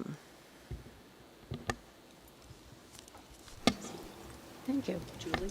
Just something quickly. So I did speak to my first grade team, getting some feedback from them, and one thing that was mentioned, when you say an elementary model, that would mean that those fourth graders would be walked to all of their classroom, their activities outside of the classroom. So they'd be walked to gym and picked up from it, music, art, just like we do in an elementary model. That is the case, right? Because that is part of our model. So they wouldn't be walking the hallways by themselves. They would be walked everywhere as they are at our level in the elementary school. Yes. Okay, thank you. Thank you. Thank you, Julie. Ms. Egan? Oh, I'm married now. I'm sorry. 33 years. Sorry, we all go way back. So while I was listening, I thought of a possible pro for the, fourth graders going to the middle school. Again, having taught fourth grade for 20 years, children were very nervous about going to the middle school. You know, like a lot of change, different building, changing classes, oh my God, the lockers, those types of things. This might ease the transition a bit, get them to the middle school, but with a classroom teacher, self-contained, with escorts all the way through the building, and then the next year moving to changing classrooms. So it might ease some nervousness. Just a thought. That's a pro. Any other comments? I just, Oh, Mr. Go ahead. is it Brendan? Go ahead. Pro or con? Who we got? You, I have concerns about the nurse and the main office handling an extra class of kids. This is the one we're discussing. For the middle school, yeah. Nurse. I mean, there's a lot. if I'm not mistaken, in somebody who may have the contract open, Ms. Destramps. I don't have it with me. You don't have it with can you? ask, I might know it off the top of my head. Is it not that nurses can have no more than 600 students on their, in the building? You have it? We can look at that, but. We can look it up. so- I think it's so- either 500 or, But that's definitely something to consider. So oh, yeah, nurse, most definitely. I know the nurse's office is very busy at the middle school. Trying to think of Right a way now. to word that. I So can the imagine. Nurse load, would that be load of the nurse? Yep. Okay. In the main office. Caseload for the nurse and the possibility of having to add. And then I also was wondering about the contingency plan for the heat, like what happens if there's no heat in one of the schools? I know, it's just something. I mean, that can happen now. It was just easier when it was 3 schools and then everybody went and split up amongst the other 2 schools. Okay. It's just, and also, it was brought to my attention that on September 6, 2024, there was an email sent out from the principal at the middle school about bullying and how the bullying should be handled at home. And people are concerned with that. They feel like that's a lackadaisy approach, especially with 4th graders and bullying. It was, something about allowing a natural process to unfold while they go through this developmental stage and they receive guidance and support at home. Okay, so, thank you. Is that a con? So I'm just trying to put, so a con would be your concern with 4th graders in a bullying environment? If that was to happen, I mean, how would that be handled? Like, they're babies. I have a pro for 4th grade going there. Yes, ma'am. Is we were talking about the piece of having all one grade together. That's a really important testing year. I taught with Ginny for 8 years at Ranger, and it would be, we do have PLCs now, and like I'm an EIL of a PLC, but you would have all of those 4th grade teachers together during that really important testing year to prepare, and there would be none of that, the Picasset scores and the Ranger scores and the Fort Barton scores, because now they would be all together. That is a pro, in my opinion. Yes, collaboration, and also none of that comparison of schools anymore. And one team reporting. One team. It's a team. Yes. I have a question. Just a question. What would lunches look like for the 4th graders at TMS? I just want to go back on that bullying thing, and I'll make it short and sweet. We don't tolerate bullying in the middle school. Period, end of story. In fact, if you look at the discipline, our first year we had almost 300 suspendable days. We have 13 right now, so clearly we're doing something right across the board there with our behavior and the respect to our teachers. And I'll go back to what I said earlier, our creed there really is that without building that relationship with children, deeper learning cannot occur. We talk about that all the time with our staff, and it starts with me. So I would never allow any child to be bullied, ever. And I spent 20 years all over the country speaking on that topic. It's near and dear to my heart. As for the lunch, can you ask that question again, Wendy? I'm sorry. What would it look like? What would it look like, the model? Like in elementary, they now have their 3 choices. They don't go up in the cafeteria and have choices like a restaurant. Well, I haven't seen the elementary lunches, so I'm going to assume we probably, generally, middle schools have more choices. We've talked about, do we put 4th and 5th together? Because, and someone mentioned it earlier, we we don't want to isolate them necessarily. We want them to be safe and supportive, but we also, they'll be, if they come, they will be part of our middle school community. So the lunches, I think there'll be a lot of choice, whether they do it 4th and 5th, you know, we'll make them out in one of those focus groups, what we think is best for kids. But right now, in my mind, if they eat alone like our 5th grade does now, they eat as one group, 6th, 7th, and 8th. They have plenty of time to eat. There's time to go out. And I envision, as I said earlier, a longer recess for our 4th graders. They'd also have a snack. At some point, I think when I asked, I think the 4th grades eat later than even our 8th graders, so there'll be a snack somewhere in between, or maybe we shift it. They, haven't really got that deep in the details of the timing of things, but I like the idea of having that separate lunch because it gave our kids so much more time to get in. They didn't feel rushed, like the pre and COVID kind of days. So, thank you. I'll add to that too, Wendy. Mr. Andrade. Thank you. I'm actively working with Chartwell's along with the administration, so we are changing some things up. So that's perfect segue, yeah, for next year. So we'll be able to incorporate that as well. Thank you. All right. Okay. Have another one? You wanna move on? Ms. Kraeger? Just one other, you were asking about pros and cons. I just have to say this again. The pro for C there is that our special education programs as established and IEPs as established would be able to be put into place with the staff that are in those programs as well. In addition to that, our speech, OT, and PT and calming areas would have a space. So pro for you, I'm just trying to make sure I write it down, is that they're all together? Is that our programs can be carried out as they are now in an appropriate classroom space. Okay. Thank you. Madam Chair. Yes, Mr. Andrade. All right. So Ms. Paquette was going to say what I exactly was going to bring up. Can you speak into a microphone, please?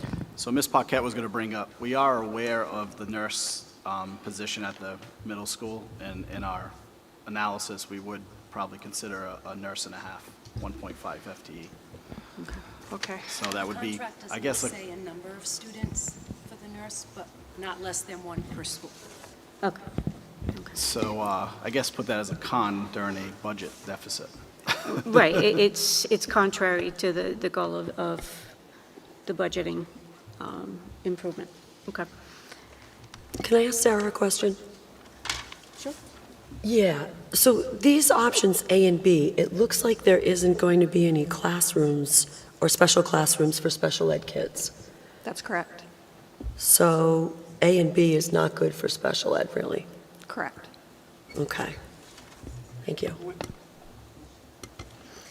Okay, are we ready to perhaps take up a couple of the new ideas that were brought up to us this evening? So that we can keep this moving. Ms. Del Deo, is she still with us?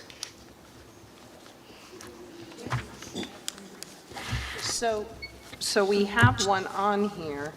Do we want to discuss that, or is that not something that anybody even wants to consider? Move 8 up to the high school and 4 up to the middle school. Well, if we were to go in that direction, that would be a natural extension of that conversation. Yes. Ms. Del Deo, I did not take notes on your specific. I saw someone did. I saw them writing feverishly. I did all that while talking, giving a speech. I saw her write. I see everything.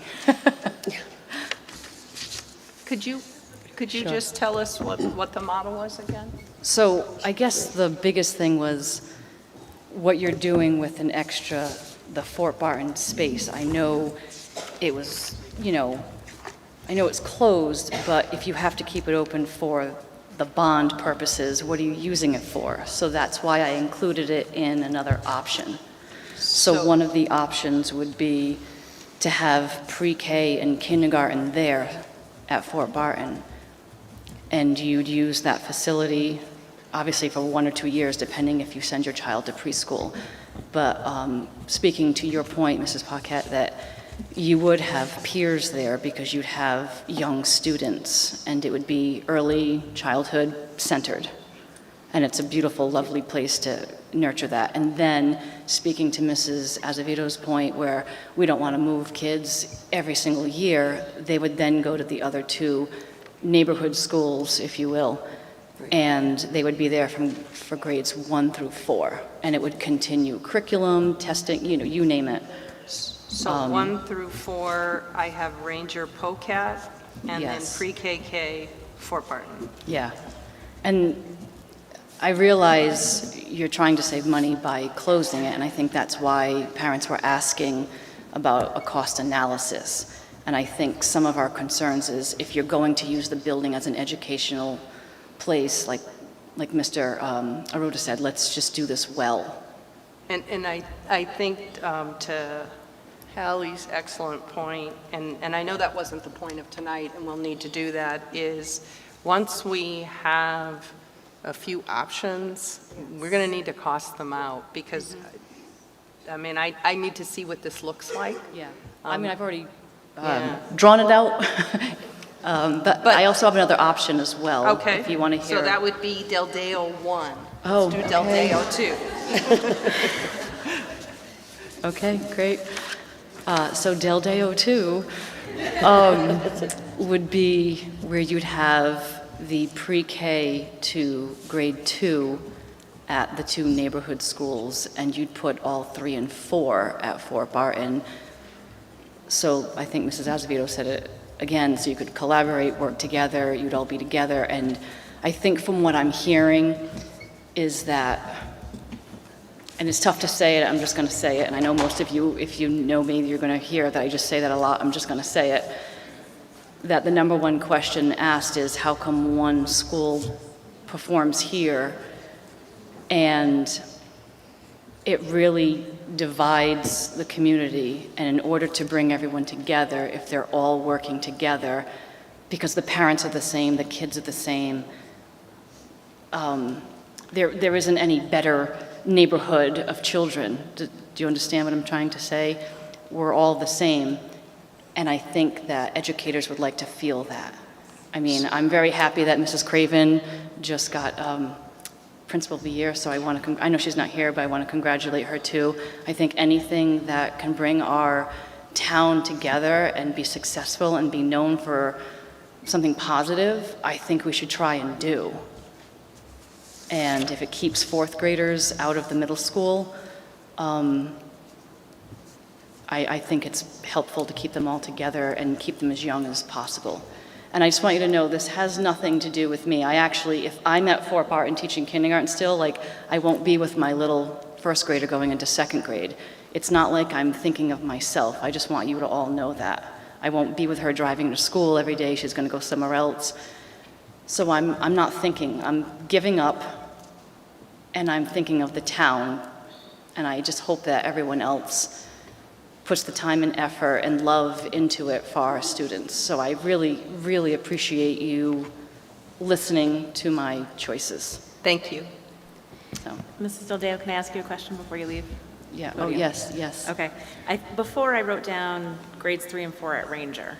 Is that what you meant, or no? It wasn't what I meant, no. Okay. Just because I guess the Fort biggest... Barton. Yeah, just Okay. because, I'm going to say it again, the building needs to be talked about what you're planning on using it for. And if you're not planning on using it, then I don't know if we should talk the town council. I don't know the legalities of having a bond on it and not paying and trying to use it for something. We are going to use it for something, we just haven't discussed Right, what. so that's why there are options of it. I'm not trying to go against the other choices. I'm just trying to put it out there that, like, again, if we're going to do something, let's do it well, and that maybe we have to think outside the box, and a cost analysis might be helpful in that regard. So, Yeah, exactly. but we would love to be part of the process too, all of us. And I think I'm okay not being on the stage. I'm actually really okay being with the community, because I want you to know that even though the people are angry and upset, they really just want the best. And I know you feel the same way, and I have no problem connecting both. So I appreciate your time. Thank you. So can we do pros, cons? Sure. So I have Del For which Deo. of the two options? I'm going to do Del Deo 1. Elaine, you had 3 options. Oh. I have 2. No, the third, there was, but the third was just keeping as is, because I was trying to say is if, and again, I'm not here to just try to keep the school open. I'm really trying to think, what are we doing money-wise and for our students? The third one is if you were going to put a group of students and use it educationally, and you still have to hire all the people there to maintain it, then why are we even closing it? So is before all we I'm go trying to any say. further, We do have to. So before we go any further, I think one topic we have not yet broached is what is the administration's view of what we can do with the Fort Barton building and still save money? Right. Because that really is the driving force here is the budget. So if I could ask Dr. Sanchioni to kind of talk to that a little bit, I'd appreciate it. Thank you, Madam Chair. The most cost-effective use of Fort Barton is to put our 18 to 22-year-old program that is currently in Middletown. Those students really don't come to school. It's more of a check-in, and they're out in the community working. However, that program would qualify the school for housing aid. We've confirmed that. I believe I provided you with an email from Mario Carino that the school then would still be considered a school. It would keep the school open for potential growth down the line. But cost-effective, that was your question to me. The most cost-effective way would be to house that program there. And does that program require a principal, No. a nurse? No. School lunch? No. Transportation? No. And obviously, there would be adults required, The teachers that are currently in the program. the teachers that currently already serve that program? Correct. And we would move an administrator's office over there. Okay. And I think you would also perhaps, to your point. Transportation is required, but we would do that with the van that we have. The students, or the young adults, do not follow a regular school day. They really kind of follow a work day. So most jobs kind of open at 9 or 10 o'clock, so depending what the student's doing, they would be going to that job, but they would be transported there by our van, and then coming back to Fort Barton for some direct explicit instruction from the teacher and teacher assistants. That would be done with the van. Okay, thank you. And, truly, it wouldn't be a full use of the building? There's how many students generally, ballpark? We'd be starting with 6. Okay, small number of students. But it meets the requirements It of would meet RIDE the to keep it as a requirements. school building. Yeah, yeah. And I think that's an important thing to note here, is that if we were to go in that direction, it would be a very easy transition for the transition program. And that, it would allow us to continue to focus on the pre-K through 12 population separately. I just wanted to introduce that topic to this audience because it had not come up before tonight. 2 questions. Who's driving the van? I'm sorry I asked silly questions. No, that's a good It question. would be someone who has the right certification for that van. We're still kind of creating that program, but we would have someone who has that, what is it called? Whatever the license is for that. Okay, so you don't know at this time. Yeah. Also, the transition program, they tend to have an apartment or a life skill area. How is that going to work? We're going to have to make a life skill area in that building. Yep, exactly. So something like, for those of you who don't know, these are transition students who are working on life skills and vocational skills and self-advocacy, independent skills, daily living skills. So Mrs. Buckhead is speaking like would there be opportunities for the students to perhaps use a washer and dryer? Would there be, we actually teach our young adults how to make different kind of recipes, make breakfast, lunch, and dinner, so they're more independent. So we would create that in one of the classrooms, open classrooms. Thank you. Hi. That transition program that you're speaking about, what would that look like as far as paraprofessionals? It's what's outlined in the child's IEP. So all of those children in that program also have an IEP that outlines their specific services. So if a student's IEP has that they have access to a teacher assistant, then a teacher assistant would be there. Would they be our teacher assistants or That would from be an the plan. outside agency? Yep, that would be the plan. Ours. Yeah. Thank you.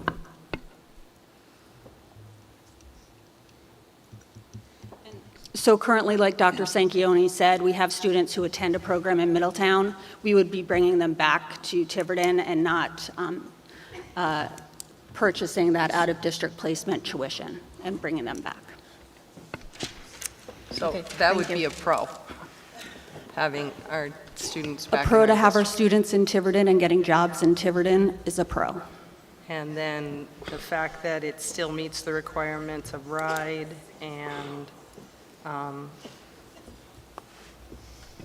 We would do that for 6 students, and we would do that for 2 students. Every student is important to Oh, us. yeah. I just want to make that clear. and it would still meet the requirements to get the Housing. cost share housing. Okay, thank you. In my research, looking into special ed and transition programs and such, they say that a child, well, not a child, an adult that graduates high school should physically leave a school building and do that program so they feel as if they've graduated this point in their life, and now they're going into another point in their life. I hate to say this because, it sounds like a great idea, but to go back into maybe their elementary school, maybe some of these students went to that elementary school, so it's kind of like taking a step back. The research shows that you want to have the students out of the high school setting, so the students don't think it's just a continuation of what they've been doing in high school, and really see it as a separate new program for them. There are programs throughout the state who run in school. Middletown their program was at Gaudet Middle School for the majority of the time. I think they have moved now, but I'm not sure. Yeah, to the YMCA. So although they're not in it's really not being in the high school setting and creating a new environment. Thank you. Okay. To keep us on track as much as possible. So have we gone through the quote-unquote pros and cons of Mrs. Del Deo's number 1 recommendation, which was pre-K and K at Fort Barton? 1 for Ranger. 1 through 4 split between Picasset and Ranger.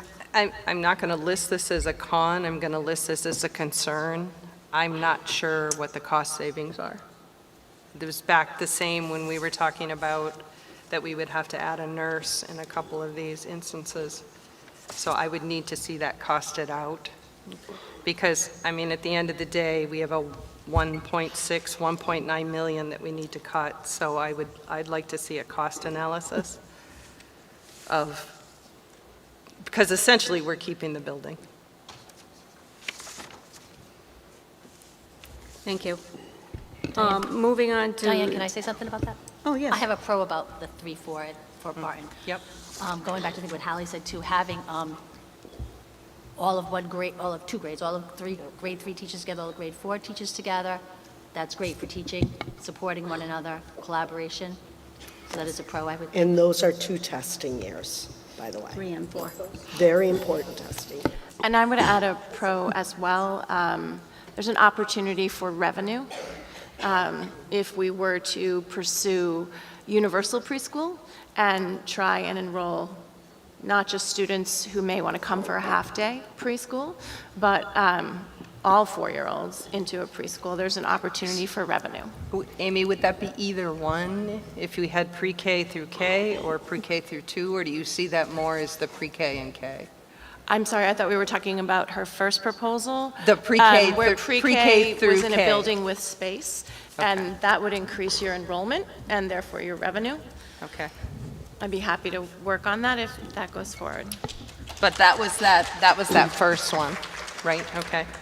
And that's what was my question, is would that also be potential for the second one as well? Or really, when you just have those two? Because one of them was...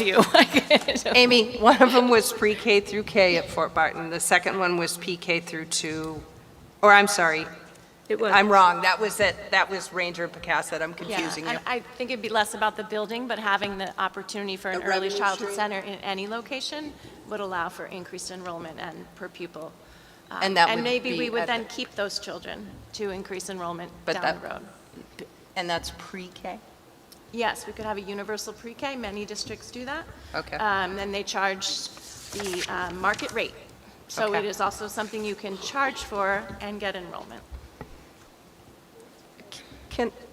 Can I ask, Amy, if you don't mind, or whoever wants to answer, is that something we could also have with the 1822 through 22 transition program, or would that be an issue, having all of those in the same building?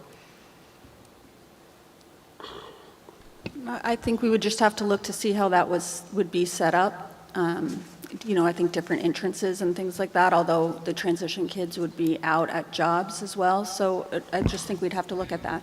Okay. If that was an option. I just want to add to that too, because Sarah and I did look into that with Amy's suggestion. Unfortunately, RIDE did decrease some aid for pre-K upcoming, so that was disappointing for the next school year. Brandon, I can't hear you. So RIDE did decrease their pre-K aid next school year, so 25 through 26, because that was something we looked into. Not so much what Amy was referring to, but a second layer of preschool. And as just briefly, as Mrs. Azevedo mentioned, you know, many of our surrounding towns do have that. Barrington is a place that charges a lovely amount. Then the students can enroll in before and after care for an additional revenue stream. So there are definitely opportunities there we could explore together. Okay. Yes, Kristen. I think it's a good idea to set up all of the committees with the parents and the teachers and even the children. I think it's important to have their voice also. But I would also like to have those committees put in place sooner rather than later so that we can move our teachers where they need to be moved to. They're going to know what subjects they're going to be teaching next year, what grades. I think it would just be fair to everyone if we do it sooner rather than later. So you want us to make a decision about what we're going to do sooner rather than later, is what I'm hearing? Yes. Okay. Thank you. Let me just add that to what Kristen said. I don't think people realize that this creates a great deal of angst for teachers as well. Many of us are going to move teaching things that we have not taught before or have not taught for very many years. And so the stress is building on the teachers. And I think once people are settled and know, okay, I'm going to teach 6th grade science next year, I can start preparing. And I think that that's really important just to make the teachers feel good too, because this is definitely an impact on teachers as well. Thank you. We have one more that Mrs. Priestner had proposed earlier. And this one is definitely a little bit different than the rest. And her proposal is to close the middle school instead of closing Fort Barton and moving grades 6 through 8 into the high school. And move 5th down to the elementary schools. Did I get that right? You did. Okay. We can put it on the pros and cons list and talk about it. My number one con or concern here is the financial commitment that the town has made to the middle school by virtue of the raise the roof bonds in 2015, 16. we still have several years left to pay on those bonds as opposed to the couple of years we have left to pay on the Fort Barton bonds. So for me, that is a huge issue. And that would be a school, in that type of scenario, we would truly be abandoning a school. And that would require the bond to be paid back immediately, and that would take the town's reserves to really an unacceptable level. And even if they would not obliterate the reserves entirely, I don't know, I don't have the balances or the maturities in front of me, but for me at least, any discussion of closing the middle school at this time would not be a very wise idea for us to contemplate. Not to say that down the road that might not be, as enrollments continue to change and as education continues to change, that perhaps that we would not look to retire a school building of either the middle school or the high school.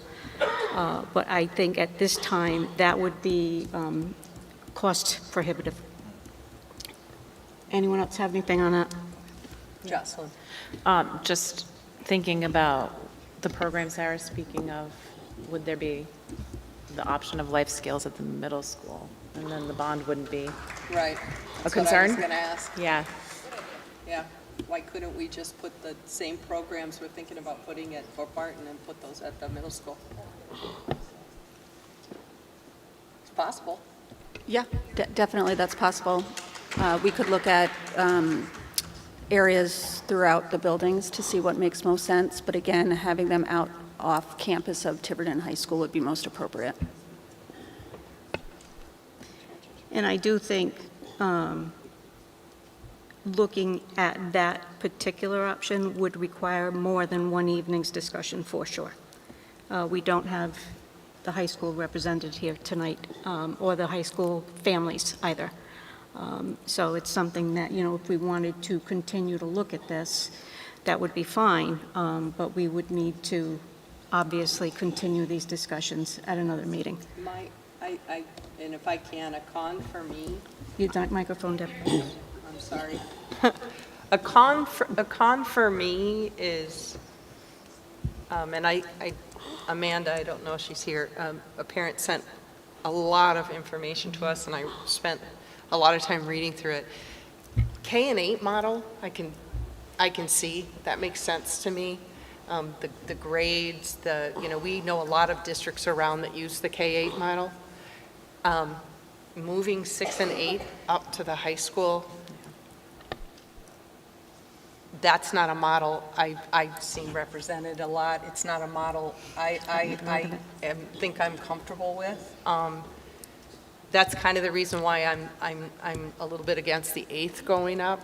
I mean, that really is it's a different educational structure once you get up to the high school. I like the idea of a LEAP program, though, if we could somehow expose our 8th graders to that. But if we were going to go to that model, for me, I think K-8 makes more sense than, but that's just based on the research that parent had sent me and that I read through. Along those same lines, too, if we were to further discuss it, we would want more middle school parents as part of that conversation as well. That's correct.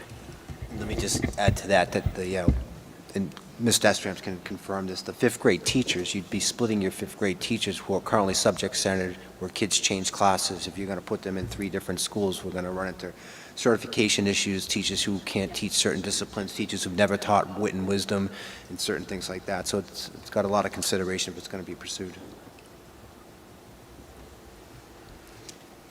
Okay. I would like to, I think we've kind of exhausted the lists that are in front of us. And I would like to open up the floor to the members of the audience.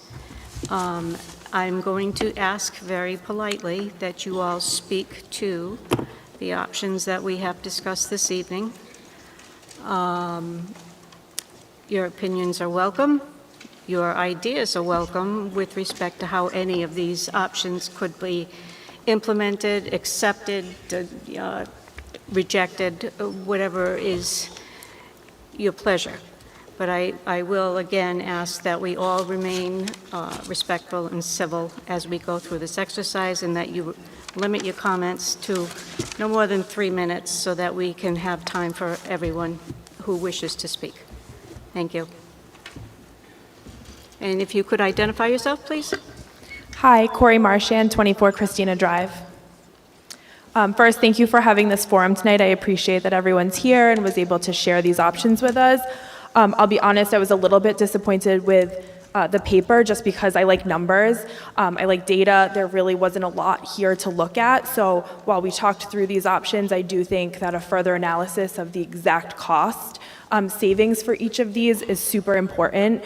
And without that, it's really hard to take this conversation any further. I just wanted to make a couple of comments about the middle school. I know that there have been some negative comments about the middle school. I just want to say that from my own perspective, I have 2 boys that are thriving there, and so I just want to share the other perspective as well. My kids come home, they're really happy, they love school, they love their friends, they're in 6th and 7th grade, and so, there have been a couple of bumps in the road, as is expected in a middle school, but overall, I've had a positive experience.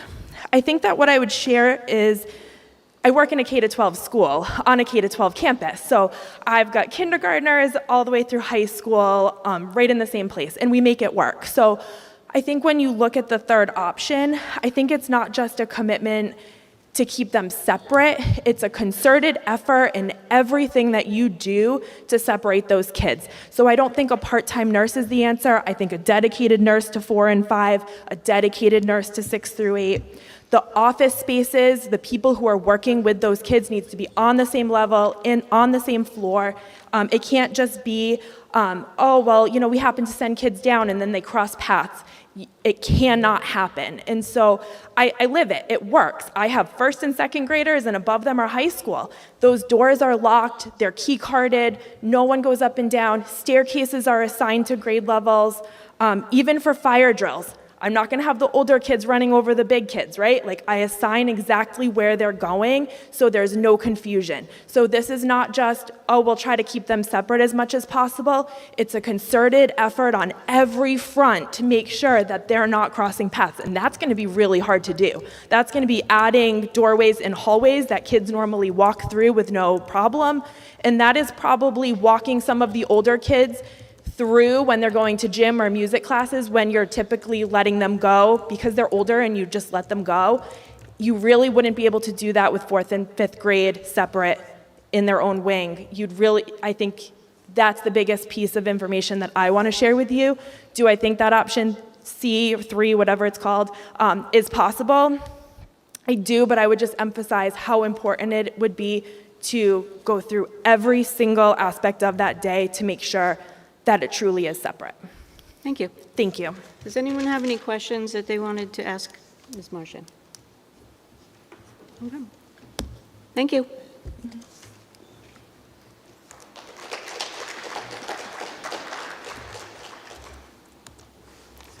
Hi, how are you? My name is Ray Forrest, 42 Mount Laurel Lane in Tiverton.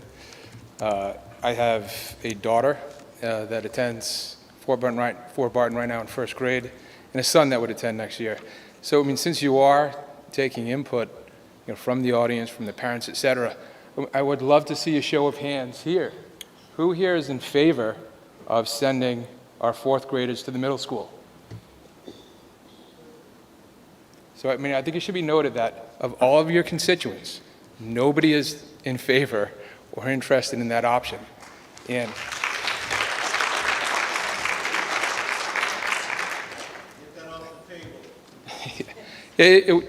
honestly. So you have 2 other options that you've presented the parents and town residents with. I think it's a little bit frustrating for most of the folks in the audience and others that couldn't attend. You have option B, which includes keeping Fort Barton open. And with whatever limited research or time that you've spent so far to come to this conclusion, where you announced publicly last week that you're going to be shutting down Fort Barton, but yet here, you have an option that keeps it open. I think it's very frustrating and difficult to understand why you can't continue to search for an answer or an option that keeps it as is and intact, and to consider alternatives that keep Fort Barton in place as is with grades K through 4.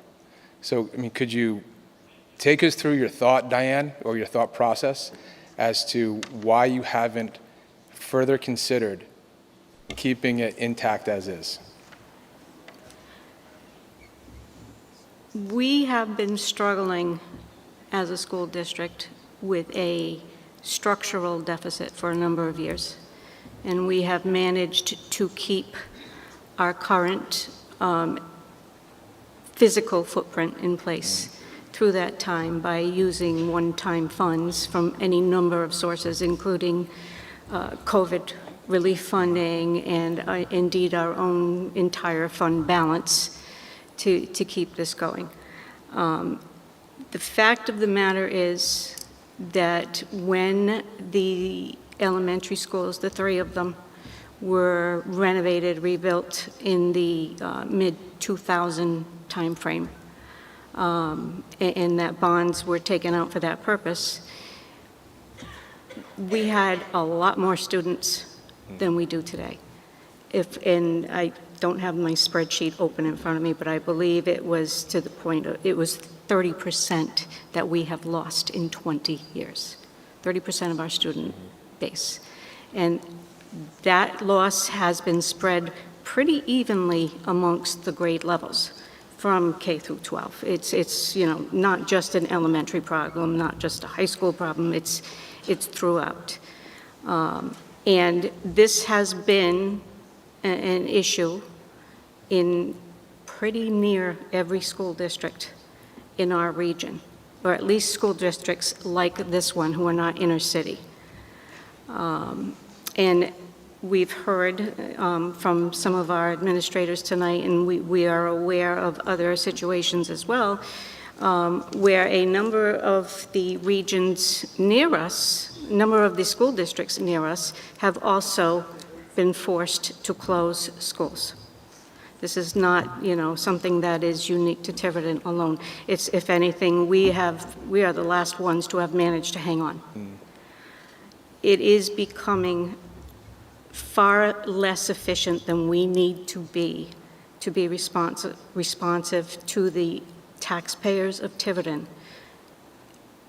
to ask them to continue to fund these 5 schools. That is why the decision has been made. We talked about it at length in 2024.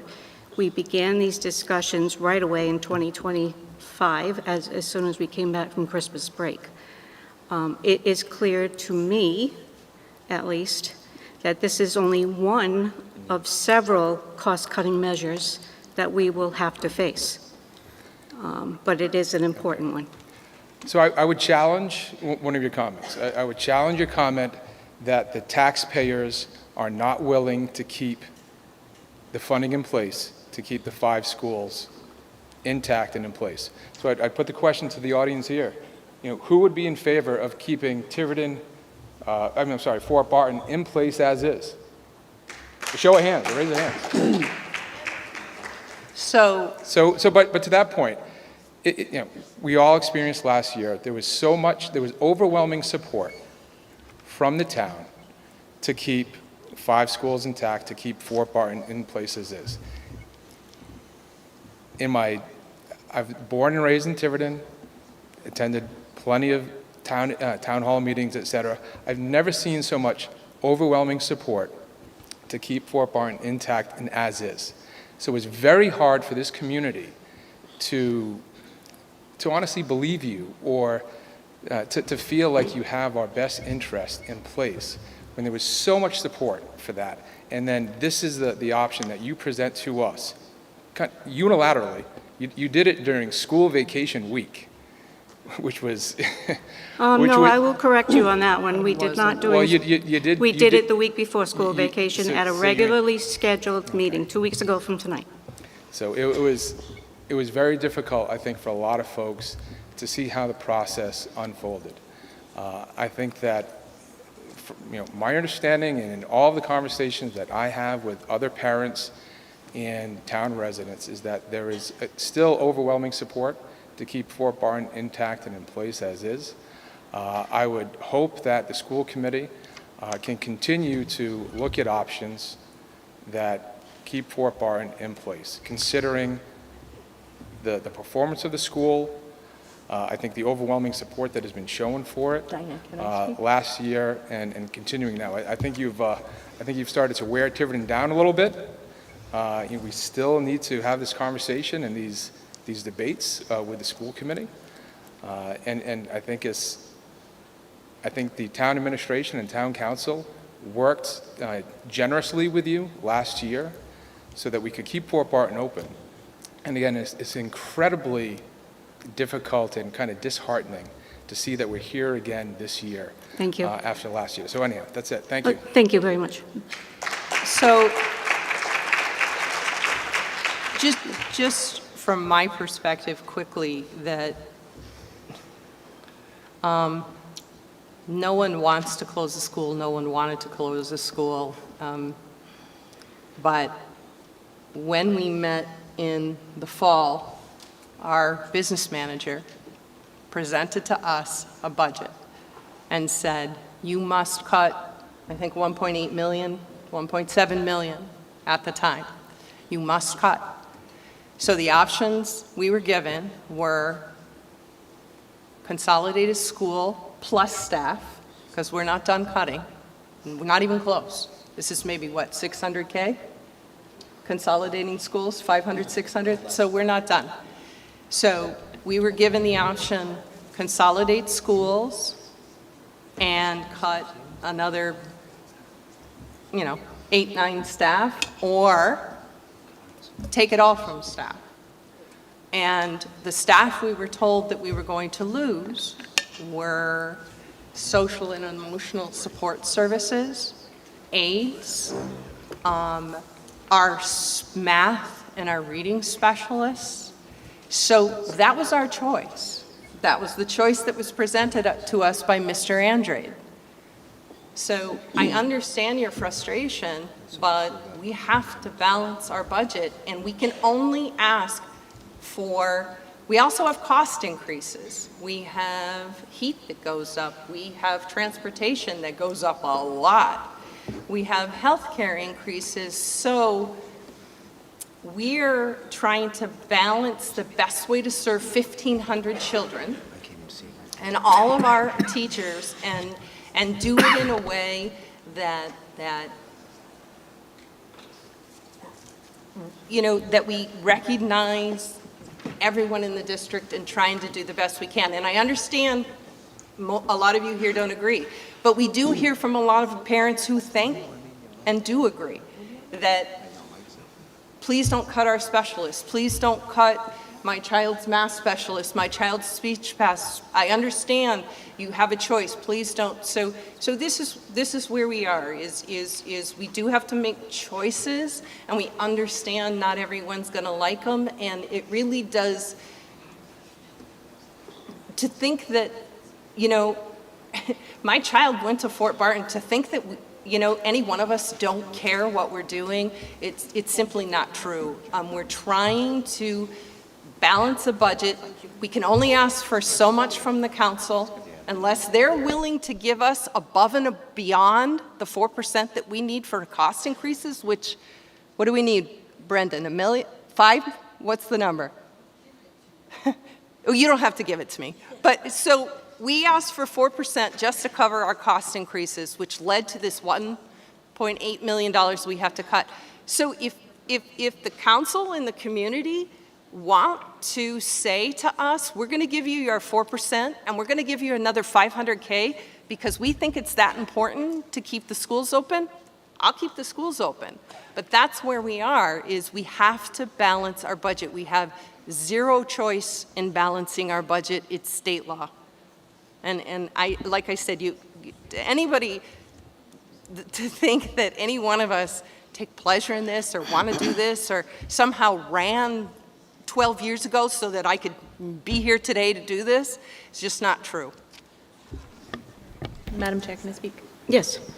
So years ago, when I was volunteering at Picasset, and there were threats of level funding, that's when we started getting involved, starting attending budget committee meetings. We had an FTR at that time, and I didn't really quite understand it all. I just kind of thought, well, can't they give us the percentage that we need? However, state law says the most we can request is 4%. And so if that's the max that we can ask for, what's the actual percentage, Brendan, that we would need to fully fund things? About 575, almost 6%.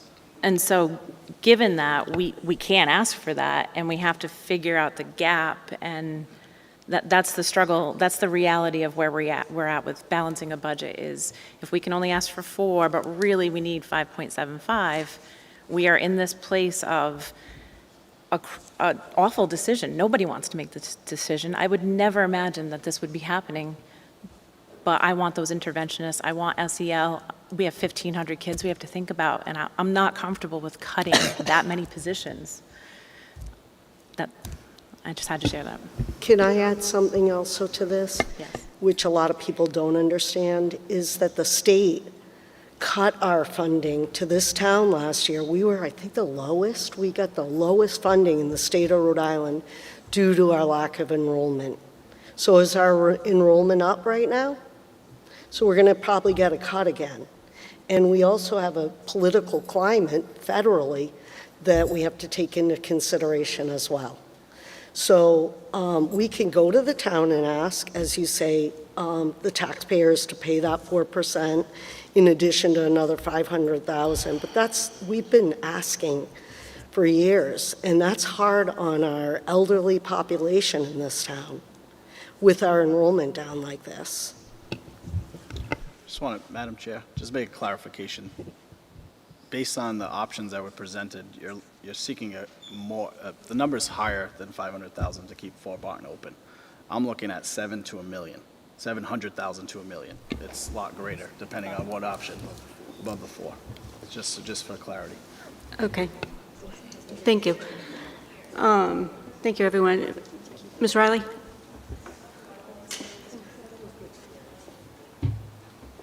Are you ready? Real quick. Oh, go ahead, Yeah. sorry. The number was 700,000 to 1 million by consolidating the elementary schools, not 500,000. Is in addition to the 4%? In addition to the 4%? Yes.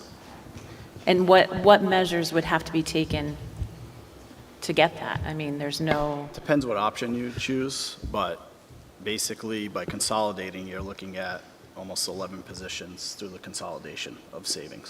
No, I'm sorry. What I'm asking is, yes, legally, how do you get above 4%? So, Ben can answer that. yep. Ben, you want to address that one? What is the question? So the question is, legally, how do you request above the 4%? That's state law, correct? Well, yeah, the most we can ask for is a 4% increase. We could indicate to the town council that we require more money. But given the history of the increases that this town has granted, it's extremely unlikely that that's going to happen because they also have to manage their side of the budget, and there aren't sufficient resources at this point to cover that kind of gap without their substantially reducing their services. Just one more supplemental question to that. I was watching a school committee meeting from, I think it was 2015, in which we were concerned about upcoming budget fiscal years. And someone on the committee at that time, who's no longer on the committee, mentioned something about a waiver. Can you explain that a little bit? It's not applicable. It's not applicable, to okay. our circumstance. The town, if it had resources, can give the resources to us. They would have to request a waiver if they had to go over their cap in terms of how much revenue they could increase. Thank you. You're welcome. Also, I'd like to add something else, and it is the elephant in the room. There is casino money, and nobody really knows what the revenue is. And it's very well protected because there was a referendum last year, which the towns, and I'm just giving facts. I'm not stating an opinion here, but there was a referendum last year that our town council, and I may present this incorrectly, but oversees that revenue and oversees our budget as well. And we're the only town in Rhode Island that has this right now. So we don't know what the revenue is from the casino. That's kind of something that maybe we should be looking into. Just a thought. Okay, before we go any further, I would like to get back to the audience questions, because we are straying a little bit off the consolidation discussion. I really do want to keep it to the consolidation discussion, so please go ahead. Okay, thank you. So I just had a couple of points to touch upon that were brought up here tonight. One of the things, to kind of piggyback off of what Ray had mentioned, was there was this promise last year that was made, and I sat up here as I ran for school committee with some of you, and there was this commitment that was made to collaborate and to be transparent. And it's extremely disheartening, and I know I speak for myself and for many others who were blindsided by this decision that popped up at a school committee meeting when 2 members weren't even informed and were absent at the time. Most parents were traveling with kids or sick at home with kids, so couldn't attend. And it was not clear. And to Ray's point, if option B was going to be brought up about maintaining Fort Barton for, pre-K or what have you, or special, what did you call it, learning academy, then why take a vote to close it before school vacation and so abruptly? And why not have this discussion? Why not talk to the town council? Deb, you mentioned the funding that the town, increasing funding. I don't think that's an option. I don't think we can we can't ask our taxpayers to bend over backwards to support these schools anymore. I think we need to dig deeper. We're losing students, that's true, but there's just about 800 students in Tiverton who are unspoken for, who don't attend school here. Why aren't we tapping into that? I think there's a fear, there's a lack of trust in Tiverton for our leadership, and it's because of this lack of transparency. We want to work with you. I appreciate, I have so many notes that I took tonight. I appreciate all the ideas that these teachers and staff members brought to us. I think it's so helpful. Some of my favorites were, I think it was Elaine said, option 2 with, was it pre-K through 2? I think, Ranger and Picasso. There's just so many options. So I just feel like we could have done so much more before jumping the gun to take a vote to close a school when no one was here. Well, it just seems like we were blindsided. Okay. So again, and I've already explained this once this evening, and I'll say it again. We have had continuous discussion on this topic. We have had, when we made the decision last June to go ahead and keep it open another year, we even had a member who's no longer with us saying, who knows, we will be very much revisiting this same topic next year. None of us were under any illusions that making the decision that day was going to be a permanent decision. Secondly, when, just after the election came place and we had our first meetings to start budget discussions this year, early January, we've had this on our docket every meeting. We have had multiple discussions on tape, out in the open. We've had very little participation from anyone until we made this announcement. I won't speak to the vote we took 2 weeks ago. Our members were here, not here, matters not. They were aware we were going to take that vote, and we went ahead and did so. We need to, one of the issues we ran into last year, and before I go there, we cannot expect the taxpayers of Tiverton to continue to fund a school system that has so much capacity that it makes no sense to operate 5 buildings. I'm just going to put it out there. We can't. We have to look at our costs and contain those costs. And I think and I would, that is what we need yeah, to do I think I would definitely agree with you that it's unfair to ask the taxpayers to do that. Absolutely. So I don't think anyone thinks that that's the case. I think what we're looking for is numbers. If you're going to sit up there and take a vote and abrupt and on such a monumental change in this town, you can't really do so without explaining exactly how much is expected to be saved. And like Corey mentioned, when you list these options, it's kind of useless to us because two of them, you're keeping the building open. So to us, it's just it doesn't make it. It seems senseless. Thank you. Thank you. Are we all set? Well, that's my question. Thank you. So I guess my question is, when can we expect to see real numbers on how much is going to actually be saved? At the beginning of tonight's meeting, just to bring us all kind of back full circle, and I don't know if we'll be successful or not, and, very clearly, we've had a couple of new options put on the table that we discussed.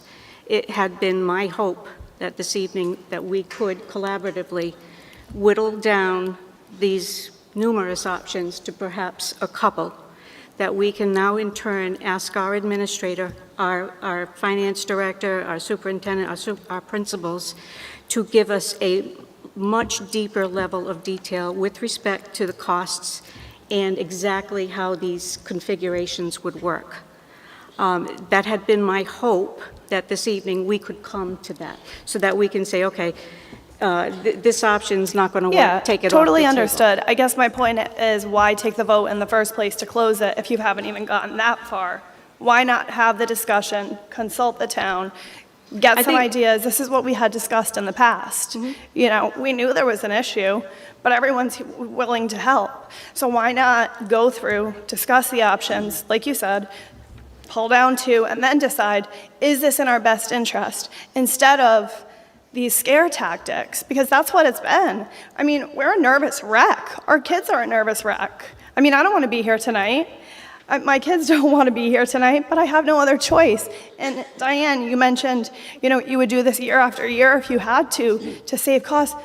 We don't want to do this year after year. We want to fix our school system. We want it to work right. We want to gain back some of those 800 students in this town that are afraid to come here because they don't trust this leadership. Well, I would respectfully disagree with that characterization, but thank you. Okay. Anyone else? Good evening. Denise Miller, 47 Tanglewood Drive. I'm sorry, one moment, please. I just said with pros, cons on the options, is are we still? We're still with the public input. Thank you. Please proceed. I really appreciate all the teachers' input. As a parent, I feel a lot more comfortable in seeing the options that are presented and, in my mind, coming up with what I would agree would be the best option. But to piggyback on what Jordan said, we've been discussing this for a year, more than a year, and we still have not been told what's the savings to close Fort Barton? There's no number. No number has ever been given to the public and to the taxpayers. And that's what's so frustrating. I think a lot of people would be more supportive of the decision if the number was already established. We close this school, we're gonna save this much money. It'll take us this long to close the budget, to close the gap, to save that money, to turn around and reopen the schools so that way we can have that 3 neighborhood school model. It's never been said. And that's what's so frustrating. There's no transparency.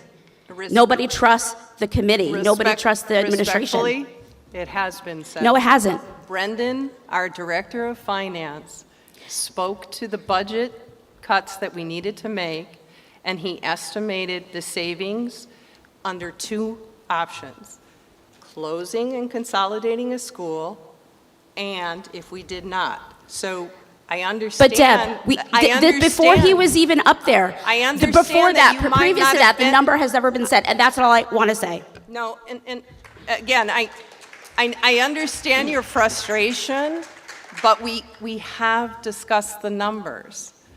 We're not tonight. We're not tonight because the whole point.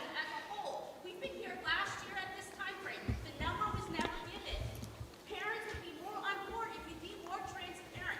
Give us the number. Tell us, as a taxpayer, this is what you're going to save if we close the school. That's what we want to know. Thank you. Mr. Perry, if you'd like to speak, come on up. Yes? Hi, Christina Malloy, East Road. So I first want to just say that I can say that last year at this time, or it may have even been later, that we did see numbers at a school committee meeting, because that was my first school committee meeting that I had attended, because I am a parent of a Fort Barton student. As a parent of a Fort Barton student, last year when everybody was asking me, do you think Fort Barton's going to close? Do you think? I'd say, we got one more year. I knew that the vote was coming, and I knew that you were going to close the school. Anybody that says that they didn't think that that was going to happen is I just don't have words for that. But what I do want to say is I think the most logical one, and I think the one that we should be looking at most, is the one that Mrs. Del Deo came up with. The one with the first grade and the pre-K being at Fort Barton.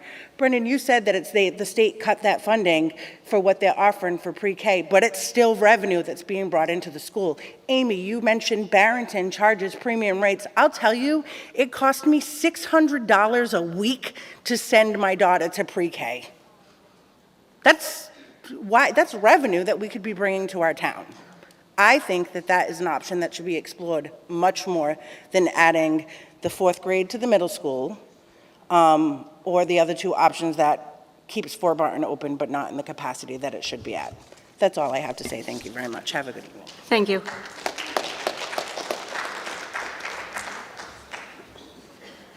Hi, Beth Hayter, 153 Hancock Street, Tiverton. I also agree that if you have to keep Fort Barton open to keep your bonding, that if you do pre-K and K, because you can bring a revenue stream in. I teach. I've been doing it for 26 years. I understand we live by unfunded mandates. We have state law, things change, cuts happen. So we're just going to be in this situation year after year after year. With all the changes at the federal level with the DOE, we don't know what funding's coming. We don't know. You never know. So if you don't have a way to make revenue, you're not going to be able to close this gap. And by having the pre-K as a paid pre-K, you might retain those kids. They might say, yeah, I'm going to stay for K, and then you'll continue to get kids in. Also thinking ahead, you have the housing developments that are coming. There will be more children in the town. We don't know how many, we don't know how many would go out, but I think it's really important that we build a revenue stream that's pretty consistent. Now, will it be a revenue stream right away next year? No, because you're going to need to build that program. So that you probably would need to ask for additional funds, at least for the first year. But if they know that we have a way to get revenue, it would make it a little more palatable to the taxpayer and to the town council, I think. I also think by pulling the adult education out of Portsmouth and putting it at Fort Barton as well, because that's out-of-district placement money. And you never know what out-of-district placement money is going to be. They could raise that tuition tomorrow. So I think those are two ways, because we need the revenue. Thank you.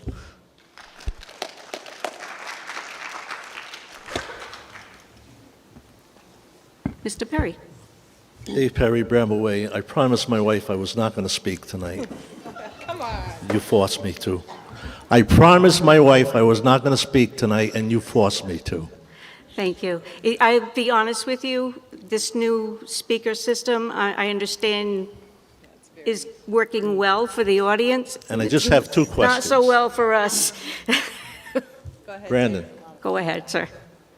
did you say that closing Fort Barton was going to save $700,000? Say the number again, Dave. What was the number you said?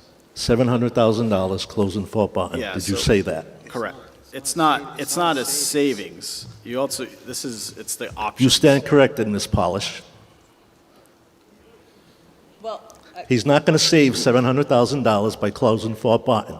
I want the numbers of savings that you people are going to save by closing Fort Bartons. I want detailed numbers that you're going to have by closing Fort Bartons. Not only me, Deb, I got the speaker.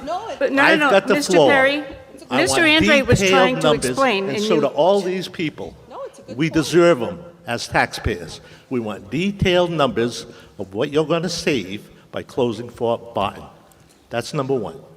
My second question, that young lady over there, and I'm sorry I don't know your name, you spoke about the casino, correct? And that the money, you don't know where the money is? Brendan, how much money has the town council, and Ms. Polish, you know? You know? Peter, you know? How much money is the town council giving you people over the last 3 years from the casino money? Off the top of my head, probably 3 million. How many? Probably. How much? Probably 3 million or more off the top of my head. $3 million, young lady. Now you know what you got? $3 million. Thank you. So Dave, just, And, Dave. and I just want to, and we've said this a lot, that we do, all that 3 million is spent on capital improvements. It's Correct, which those- does not come out, yeah. which does not come out of your Yeah. budget. And we did that. And we've seen great things Correct. from that money, and I So think don't we- say you don't get any money from the town council. 'cause Well, you I get don't $3 think million. anyone said that, No, but. This young lady didn't know where the casino money was. Excuse me. It's not sitting at the town council. Oh. It's Mr. coming to Perry? the schools. That wasn't my question, and I do understand that we have received money from the casino, and I have appreciated that. Thank you. What my question was, is I don't know what the revenue is currently from the casino, and I just said I might be The money sits misspeaking, at and the I town didn't know. council, and the school committee has to come to us and ask for the money. Well, And every not- year, not they what get, we've got. every year, they Right. get about $1 million. Correct, Yes. Brendan? So Correct? 3 years. About $1 million, Peter? What is it? About $1 million? What was the question before? What was the question? How much money you get from the casino every year? Every year? Well, it's varied. You've been generous some years, and some years it's been a little less, but we gave you a number about $3 million over the last 5 years. Okay, It's been thank you. very helpful. We appreciate it, very you. grateful. Yes. Thank you.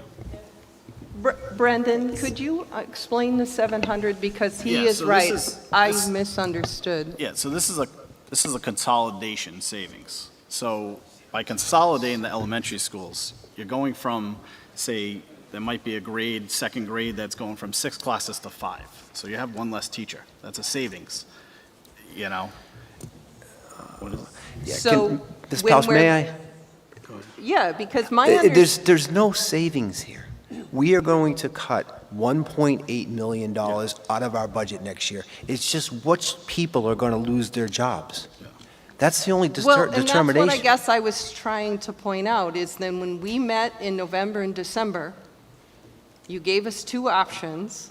We had to cut 1.8 million, and those were the options we were given, is staff plus consolidation to balance our budget, or a whole bunch more staff Without without consolidation. consolidation. Yeah. Exactly. Okay, so I'm correct in We went saying through that. those numbers in Okay. detail. So by consolidating, it's 12 staff members.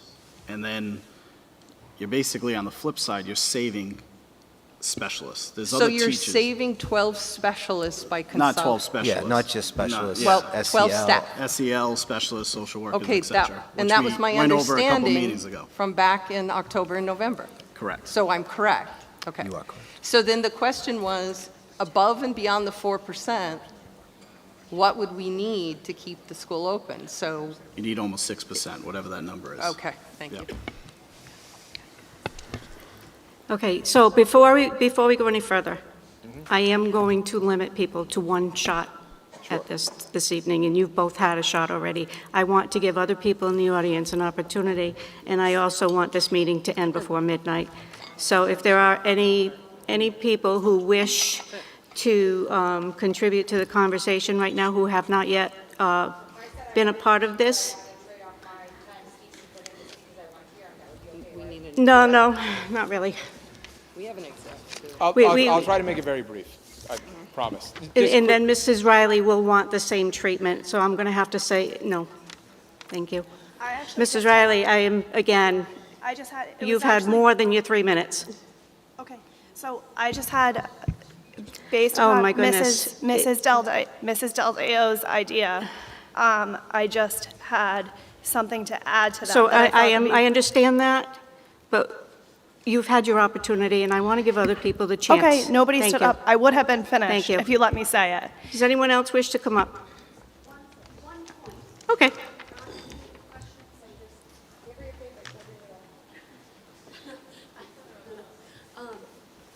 Kelsey Scanlon, 175 North Brayton. My only point is, I think it was B to, I don't have the paper with me, to bring up fourth grade to the middle school. As a mom, my fifth grader has classes that are upstairs with eighth graders and seventh graders.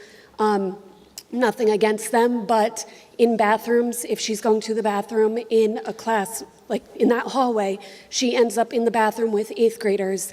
Or seventh graders who are throwing toilet paper over. It's been handled by Mr. Zatoli.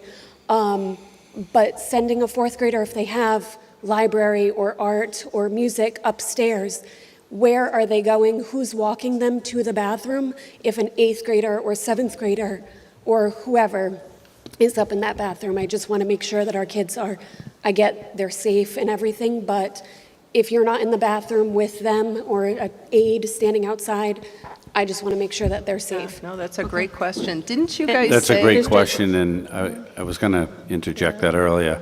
We'd be following the same model that they have now. Where they're transported everywhere they go.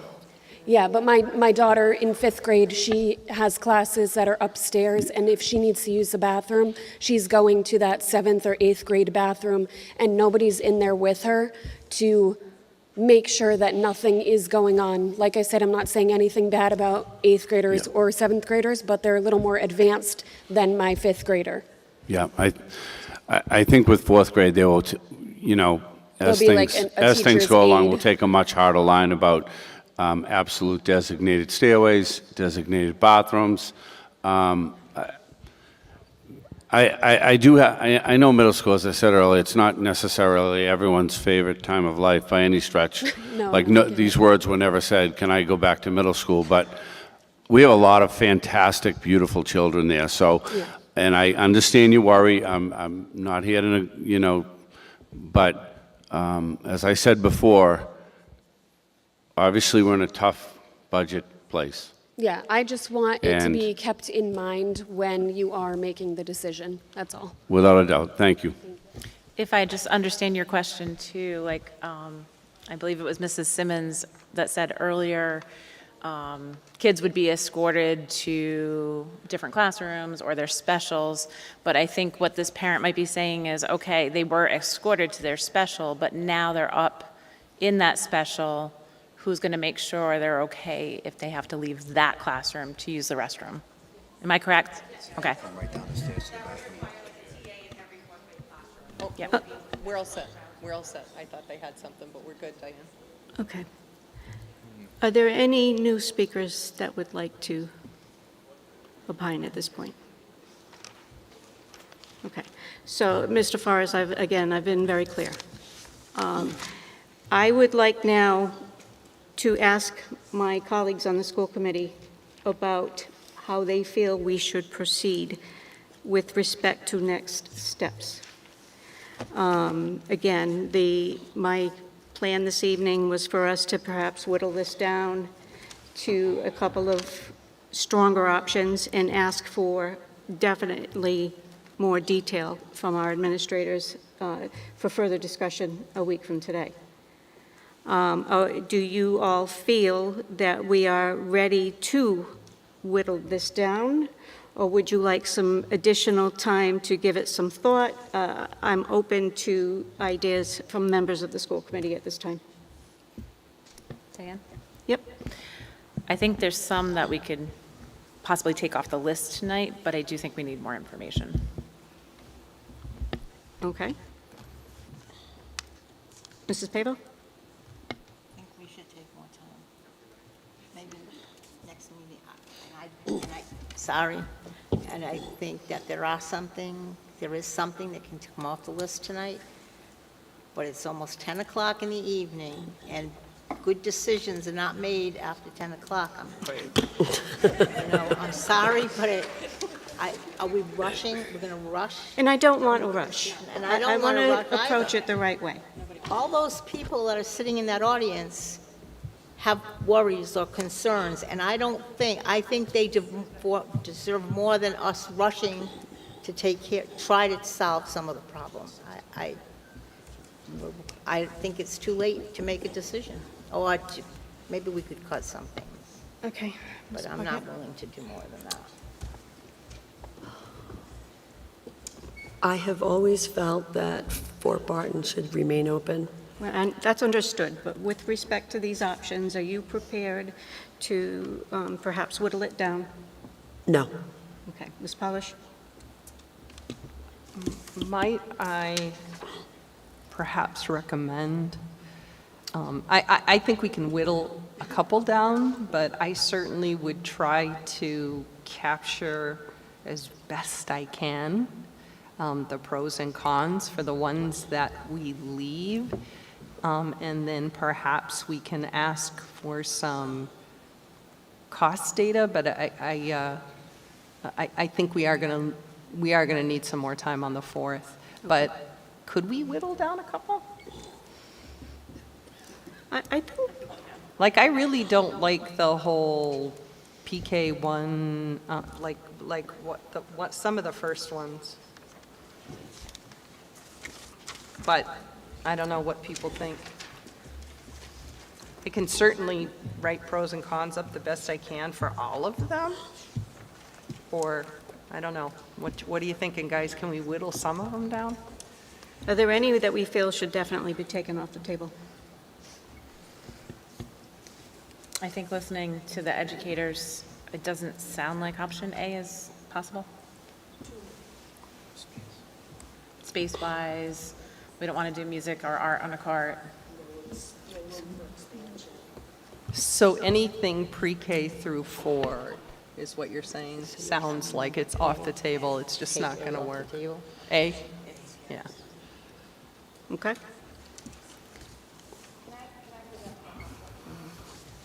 And then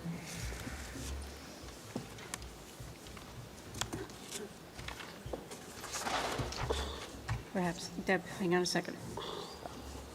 Go ahead, please. Okay. Valley Grafaro, 381 Bulk Marsh Road.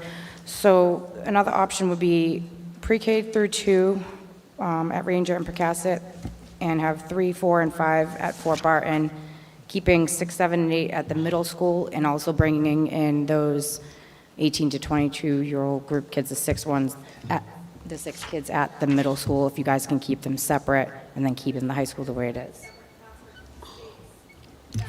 Thank you. I will say that at this time, we have voted to move the students out of Fort Barton.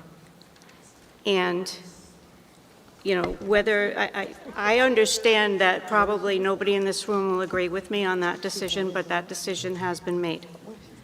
I would like to also move forward with decisions that work for our entire school district. Having a number of configurations that continue to use Fort Barton as primarily an educational facility that requires support services for children is really contrary to what we're looking at for consolidation here. That's my opinion. But you just accepted. Excuse me, sir. You know what? Just accepted. You are accepting options, and I'm speaking on behalf of this lady here. So you are out of order, sir. You just accepted an option from Miss Daldea. But again, you're contradicting yourself. I have heard her option. Does anyone wish to discuss that option further? This was also bringing back those other students for the higher age group that you wanted to I'm bring sorry, I back. can't hear you. You were talking about wanting to bring back the higher age group kids back to our town from out of town. This also included that idea that was newly presented to us that we're trying to configure into that as another option too, while still bringing fifth grade back down to an elementary level, which is more reasonable But for them. again, with our budget situation, that is the primary driver for this discussion. I So mean, none I of this wish should be this voted on until you give discussion us was numbers then, about, because you can't choose anything without a number. you know, I really do wish that we could have a discussion about, oh, how best to stir this soup to come out with the absolute best education in the 5 buildings we have. We don't have that luxury at this time. And sir, I'm gonna ask you. I apologize, but there's one option that we haven't heard about, and I think it's a very fair, legitimate option that many people want to understand and know more about. And that is the option of cutting some of the specialist positions. So we would like, and I am a recipient, my son is a recipient of these services, so we would like to understand if cutting specialist services. So you feel that cutting the specialists for all of the children in our district that use those specialists Of which my son is one of in them. all of our schools Of which my son is one is of them. going to be more important than So- keeping your children in Fort Barton. Well, Is that? what I would like to understand is, what is the percentage of the student population that is served by those specialists? So, Brendan, well, I think it does matter. I think it does matter. So, I mean, Brendan, do you happen to know that offhand? But Is that in all due respect, we did have a motion and a vote to consolidate the schools, and unless somebody is going to unless somebody is Right. going to- I think the point is- unless somebody But is going to reconsider that motion on this board, we really do need to move on to Ms. Destrup's point. We do. And our teachers here, people are anxious, we need to make a decision, and we're trying to do that. Thank you. Made the decision? Yeah, yeah.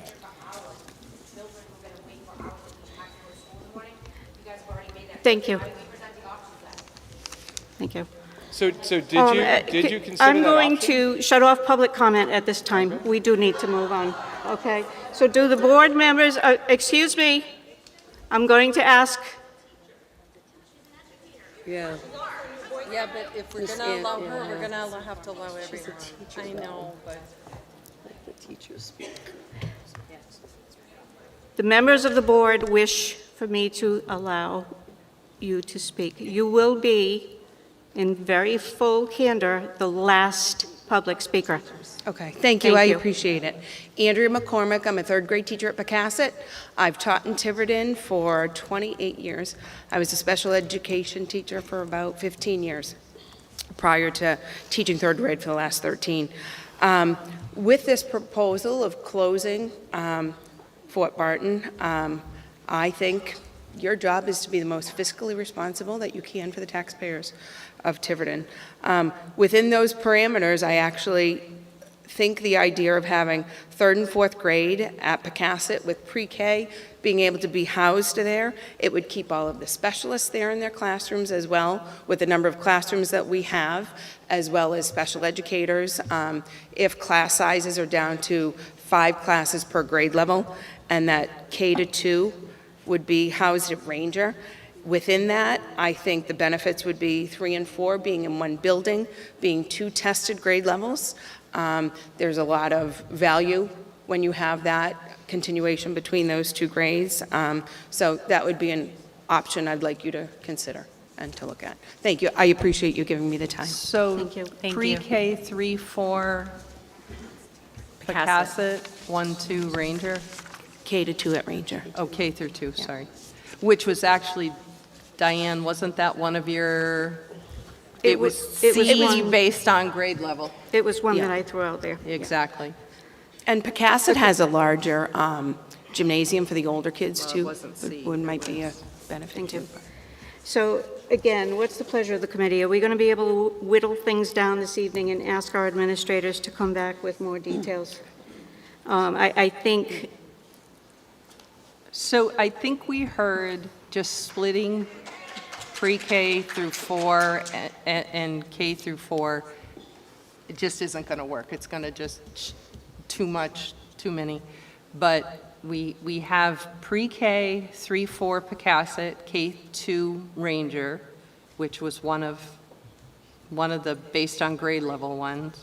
And then we have pre-K 3 based on geography and grade 4 up at the middle school. Those seem to be the two that we had. Did we have other ones?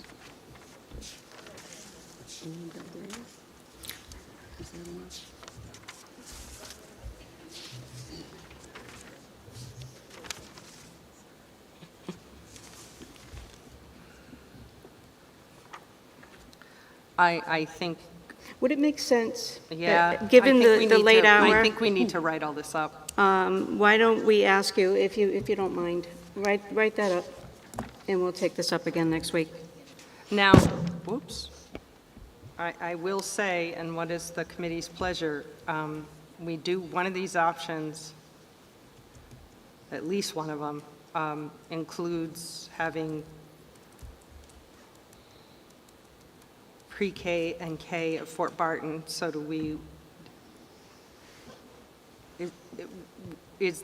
would that be in, I guess, because we know we have to use it as something, I'm going to include the pros and cons on that one?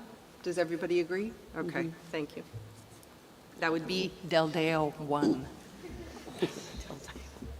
I'm sorry, Elaine, I don't know how else to explain them. Okay. Yeah, let's do that, Diane. I think that's probably for the best. We started with a handful, we've actually increased the list, so let's get the documentation in place and kick off from there on our next discussion. Anything else from members of the committee?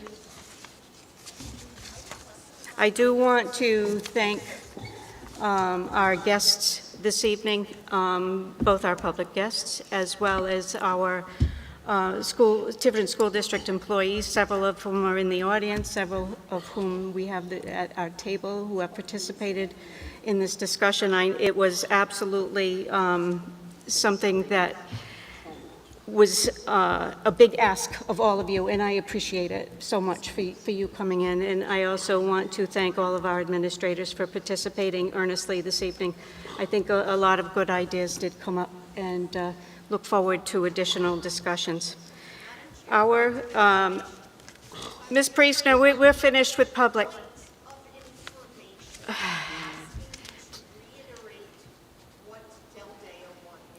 Certainly. Del Deo 1 was pre-K and K at Fort Barton, and 1 to 4 split between Ranger and Pecasset. With the pre-K being expanded to universal pre-K as a potential revenue stream. Yeah. Okay. All righty. Under new business, we're going to table this item until after executive session. Announcements, again, as I've referenced, we will be meeting one night from tonight, March 4th, and then our next meeting will be on March 18th, which is a little bit different from our normal cadence. Now we will move to go into executive session.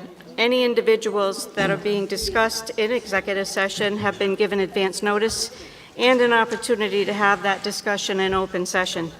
So if I could have a motion to enter executive session under Rhode Island General Law 4246-5A1, teacher non-renewal recommendations, 4246-5A2, discuss legal advice on lawsuit filed by regional employee, 4246-5A2, legal advice on maintenance of effort, and 4246-5A2, legal advice, possible litigation, Tiverton Town Council objection to superintendent search consultant expense. Do I have a motion? Make that motion. Do I have a second? Can I ask you a question? Second. Is it related to this motion? That motion, no. Then let's have it after. Okay, that's fine. Yes. Oh, I'm sorry. Yes or no? Yes. I'm a yes. Mrs. Pivotal. Mrs. Sherman, roll call. Yes, sorry. Thank you. We are in executive session.